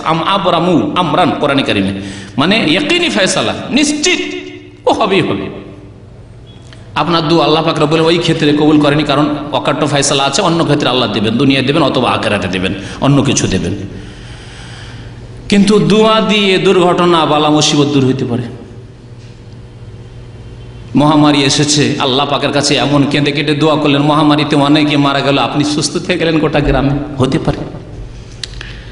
আল্লাহ পাকের কাছে সবসময় দোয়া করেন, আল্লাহ আমি অ্যাক্সিডেন্ট বরদাস্ত করতে পারি, আল্লাহ তুমি আমাকে অ্যাক্সিডেন্ট থেকে বাঁচিয়ে, আল্লাহ গাড়ির দুর্ঘটনা থেকে বাঁচাই। আল্লাহ পাকের কাছে দোয়া করলেন। আল্লাহ পাক রব্বুল আলামিন হয়তো আপনার দোয়ার জন্য তকদিরকে, ছিল দুর্ঘটনা, আল্লাহ পাক হয়তো দুর্ঘটনা দূর করে দিলেন। দুর্ঘটনায় হয়তো হয়েছে, আপনার কিছুই হলো না এর মনে হচ্ছে। নবী করিম সাল্লাল্লাহু আলাইহি ওয়াসাল্লামের কথা সত্য, লা ইয়ারুদ্দুল কাযা ইল্লা দুআ। তকদির আল্লাহর কাজা ফয়সালা খণ্ডন হয় না, তবে দোয়া দিয়ে খণ্ডন হয়ে যায়। ওয়ালা ইয়াজিদু ফিল উমরি ইল্লাল বির। এবং বয়স বৃদ্ধি হয় না, তবে বীর সদাচরণ করলে, মাতা পিতার সেবা করলে, মাতা পিতার সাথে সদ্ব্যবহার করলে বয়স বৃদ্ধি হয়ে যায়। ওয়ালা ইয়াজিদুল উমরা ইল্লাল বির। মাতা পিতার সেবা করলে বয়স বৃদ্ধি হবে, বয়সে বরকত হবে। অনেক সময় বাহ্যিক বয়স বৃদ্ধি হয়ে যায়, আল্লাহ পাক হয়তো ফয়সালায় তার রেখেছেন এই লোকটি যদি মাতা পিতার অনুগত হয়, মাতা পিতার সেবা করে, তাহলে এর বয়স হচ্ছে 80 বছর এবং সুস্থ থাকবে। আর যদি মাতা পিতার সেবা না করে, এর বয়স হচ্ছে 60 বছর, 70 বছর, 10 বছর মাইনাস হয়ে যাবে। আল্লাহ পাকের তকদির মুআল্লাক, এই আপনার নেক আমলের সাথে মুআল্লাক রয়েছে, জড়িত রয়েছে। আপনি নেক আমল যদি করেন তো আল্লাহ বয়স বৃদ্ধি করবেন, না হলে করবেন না। অথবা 60 বছরই বয়স আল্লাহ পাকের ফয়সালা, কিন্তু 60 বছরে আপনি 200-400 বছরের কাজ করে ফেলেছেন। রাসূলুল্লাহ সাল্লাল্লাহু আলাইহি ওয়াসাল্লামের বয়স কত? মাত্র 63 বছর। আমাদের মতো লোক 2000 বছর বেঁচে করতে পারবে? হ্যাঁ, 5000 বছরে করতে পারবে? পারবে না। এই হচ্ছে আভ্যন্তরীণ মানবী বয়স বৃদ্ধি হওয়া। এমন বয়সে বরকত হয়েছে যে মাত্র 23 বছরের জীবনে সারা বিশ্বে এমন একটি বিপ্লব নিয়ে এসেছেন যে অমুসলিম লিখতে বাধ্য হয়েছে। একটি কিতাব আছে দ্য 100 মনীষীর নাম, তাতে মুসলিম অমুসলিম অনেকে লিখেছে। 1 নম্বরে সেই লেখক খ্রিস্টান লিখেছে। কার নাম শুনেছেন? এই কিতাবের নাম বাংলায় অনুবাদ হয়েছে বইটি ইংরেজি থেকে। হ্যাঁ, মুহাম্মদুর রাসূলুল্লাহ সাল্লাল্লাহু আলাইহি ওয়াসাল্লাম সারা পৃথিবীর মধ্যে প্রথম স্থান দখল করেছেন তিনি। বেশি তাহাজ্জুদ তারা দেখেন, হ্যাঁ, ইবাদত বন্দেগী দেখেন, দেখেছে সারা পৃথিবীর মধ্যে এত দ্রুত 23 বছরের জীবনে এইরকম বড় বিপ্লব পৃথিবীর কোন মনীষী নিয়ে আসতে পারেনি মুহাম্মদুর রাসূলুল্লাহ সাল্লাল্লাহু আলাইহি ওয়াসাল্লাম ছাড়া। সুতরাং প্রথম নম্বর ব্যক্তি হচ্ছেন মুহাম্মদ সাল্লাল্লাহু আলাইহি ওয়াসাল্লাম। কাফেরও স্বীকার করেছে। এই হচ্ছে আল্লাহর পক্ষ থেকে বরকত। তো আপনার আমার জীবনে বরকত হবে এরকম মাতা পিতার সেবা করলে। আনাস বিন মালিক, হাদিসটি তিরমিজি বলছিলাম, আনাস বিন মালিক রাদিয়াল্লাহু তাআলা আনহু বলছেন, ক্বালা রাসূলুল্লাহ সাল্লাল্লাহু আলাইহি ওয়াসাল্লাম মান আহাব্বা ইউমাদ্দালাহু ফি উমরিহি, কেউ যদি ভালোবাসে যে তার উমরকে, তার বয়সকে বৃদ্ধি করা হোক, তার এজ বয়সকে বৃদ্ধি করা হোক, ওয়া ইউযাদালাহু ফি রিজকি, এবং তার রিজিককে বাড়িয়ে দেওয়া হোক, ফালিয়াবাররা ওয়ালিদাইহি, তাহলে মাতা পিতার যেন সেবা করে, মাতা পিতার সাথে সদ্ব্যবহার করে, ওয়ালিয়াসিল রাহিমাহু, আত্মীয়দের সাথে সুসম্পর্ক রাখে। দুটি কথা বলেছে, মাতা পিতার সেবা করার কথা এবং আত্মীয়দের সাথে সুসম্পর্ক রাখার কথা, মুসনাদ আহমদের হাদিস। আর একটি কথা বলে শেষ করে দেব, যদি মাতা পিতার সেবা করেন তাহলে আল্লাহ পাক নেক আমল কবুল করবেন এবং গুনাহ খাতা আল্লাহ মাফ করে দেবেন। এই কথা কোরআনে কারিমে আল্লাহ বলেছেন এবং হাদিসে রয়েছে। কোরআনে কারিমে সূরা আহকাফে যে মাতা পিতার সেবার কথা উল্লেখ করা হয়েছে আয়াত নম্বর 15-তে, তারপরে আল্লাহ পাক রব্বুল আলামিন 16 নম্বর আয়াতে বলছেন, উলাইকাল্লাযীনা নাতাকাব্বালু আনহুম আহসানা মা আমিলু, এরাই যারা মাতা পিতার সেবা করে তাদের নেক আমলগুলি আমি আল্লাহ কবুল করব, ওয়া নাতাজাওয়াজু আন সাইয়্যাতিহিম, এবং তাদের গুনাহগুলিকে আমি মাফ করে দেব, মোচন করে দেব, ফি আসহাবিল জান্নাহ, এবং এরাই জান্নাতের অধিকারী হবে, জান্নাতবাসী হবে। তাহলে আল্লাহ পাক কবুল করবেন আমল, আর কি করবেন বললেন? গুনাহ খাতা আল্লাহ মাফ করে দিবেন, জান্নাতি বানাবেন। ওয়াদা সিদক, হচ্ছে সত্য ওয়াদা আল্লাহ পাক রব্বুল আলামিন আল্লাযী কানু ইউআদুন, এই ওয়াদা তাদের সাথে করা হয়েছে। ইবনে ওমর রাদিয়াল্লাহু তাআলা আনহু বর্ণনা করেছেন, একজন লোক নবী সাল্লাল্লাহু আলাইহি ওয়াসাল্লামের দরবারে আসলে এসে বলে, ইয়া রাসূলুল্লাহ ইন্নী আসাবতু যামবান আযীমান, আমি একটি খুব বড় গুনাহ করেছি, খুব বড় পাপ করেছি, ফাহাল মিন তওবা, আমার কি তওবা কবুল হবে? নবী করিম সাল্লাল্লাহু আলাইহি সাল্লাম বললেন না যে কি গুনাহ করেছো, না, এই তরিকা নয় ইসলামের তরিকা। বললেন হাল্লাকা মিন উম্মিন, তোমার আম্মা আছে?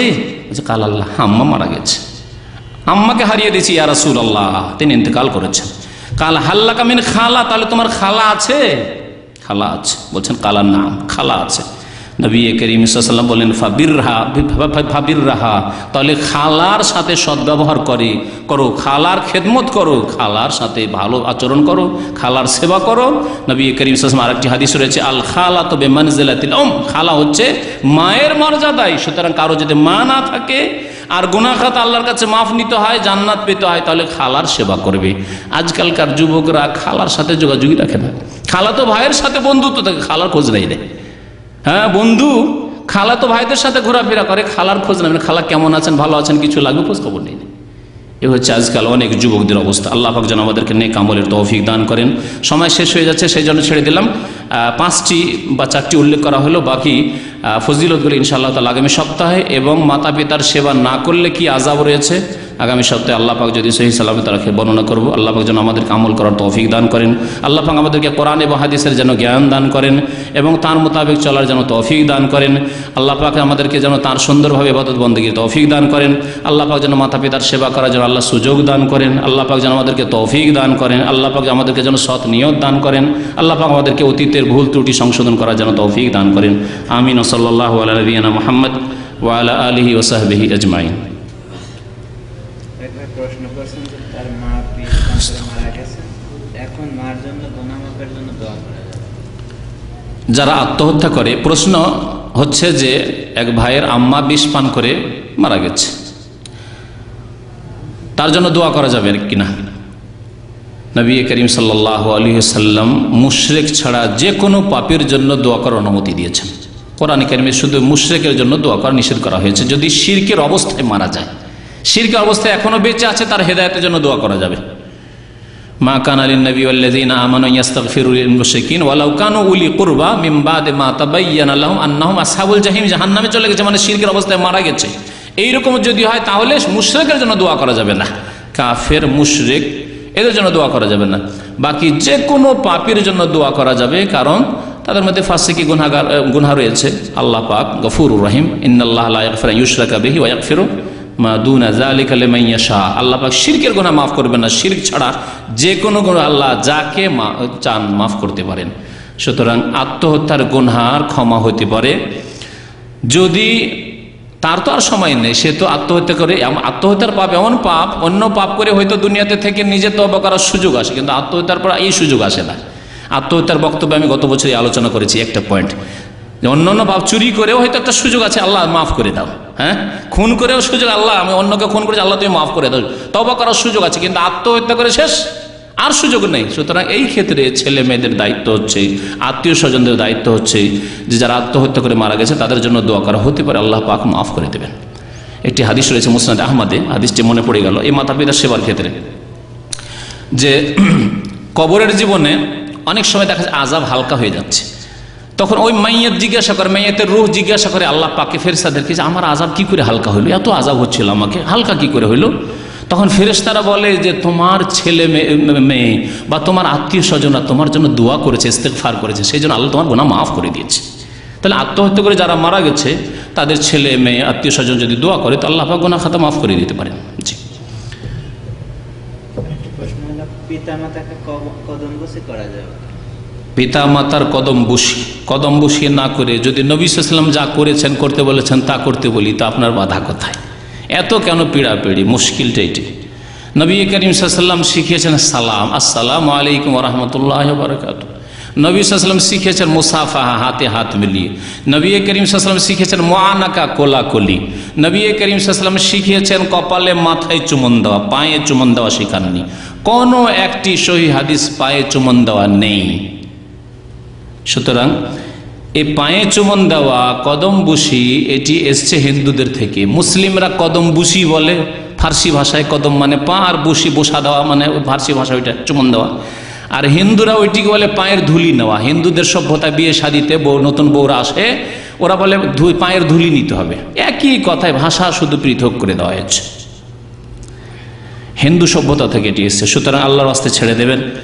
সালাম করলেন, মুসাফা করলেন, তা দিয়ে হচ্ছেন আমার আব্বার আরও কিছু করো, মোয়ানাকা করলেন, মোয়ানাকা করে আমার আব্বার কপালে চুমন দেবো, মায়ের কপালে চুমন দেবো, মাথায় চুমন দেবো, এগুলি সব সুন্নাত দ্বারা প্রমাণিত রয়েছে। নবী সাল্লাল্লাহু আলাইহি ওয়াসাল্লামের সাহাবায়ে কেরামরা কপালে মাথায় চুমন দিতেন, তাই করবেন। আপনি যে বললেন যে কমপক্ষে 6 মাসের মধ্যে সন্তান হলে হালাল হবে, তাহলে সর্বশেষ কত মাস? সর্বশেষ অধিকাংশ 9 মাস 10 মাস হয়, কিন্তু অনেক আলেমরা বলেছেন যে 2 বছর হইতে পারে। একটা ঘটনা বর্ণনা, ইমাম শাফি রহমতুল্লাহ নাকি 2 বছর ছিলেন মায়ের পেটে, এটা থেকে অনেকে ফোকাহারা বলে বেশি হইতে পারে, কিন্তু ওটা নিয়ে আপনার জানার কি দরকার? বেশি যদি থাকে থাকবে, যদি ডাক্তারে আজকালকার মেডিকেলের জামানা যদি বলে যে না আপনার স্ত্রীর পেটে বাচ্চা আছে, তারপর 2 বছর 3 বছর হয়ে যাচ্ছে, থাক, যদি কোনো অসুবিধা না থাকে। আর যদি আজকালকার মেডিকেল তো বলে যে না সিজার করে বের করে নিতে হবে, বাচ্চা পুরা হয়ে গেছে, ঠিক আছে করেন, তাই করেন। আচ্ছা, মনে হয় আপনি প্রশ্ন করেছেন হয়তো। হ্যাঁ, যাই হোক, হতে পারে। এই কিস্সা বয়ান করা হচ্ছে আল্লাহু আলাম। ইমাম শাফির আসলে ঘটনা সত্য কিনা তা বলতে পারিনি, কিন্তু 2 বছর নাকি পেটে থেকেছেন, আল্লাহু আলাম। জি। রাসূলুল্লাহ সাল্লাল্লাহু আলাইহি ওয়াসাল্লাম মুসাফা করতেন এক হাতে, তাহা কি সত্য? এক হাতে মুসাফাই সুন্নত, এক হাতে মুসাফাই সহিহ সুন্নত। জি, 1 1 2 হাত। জি।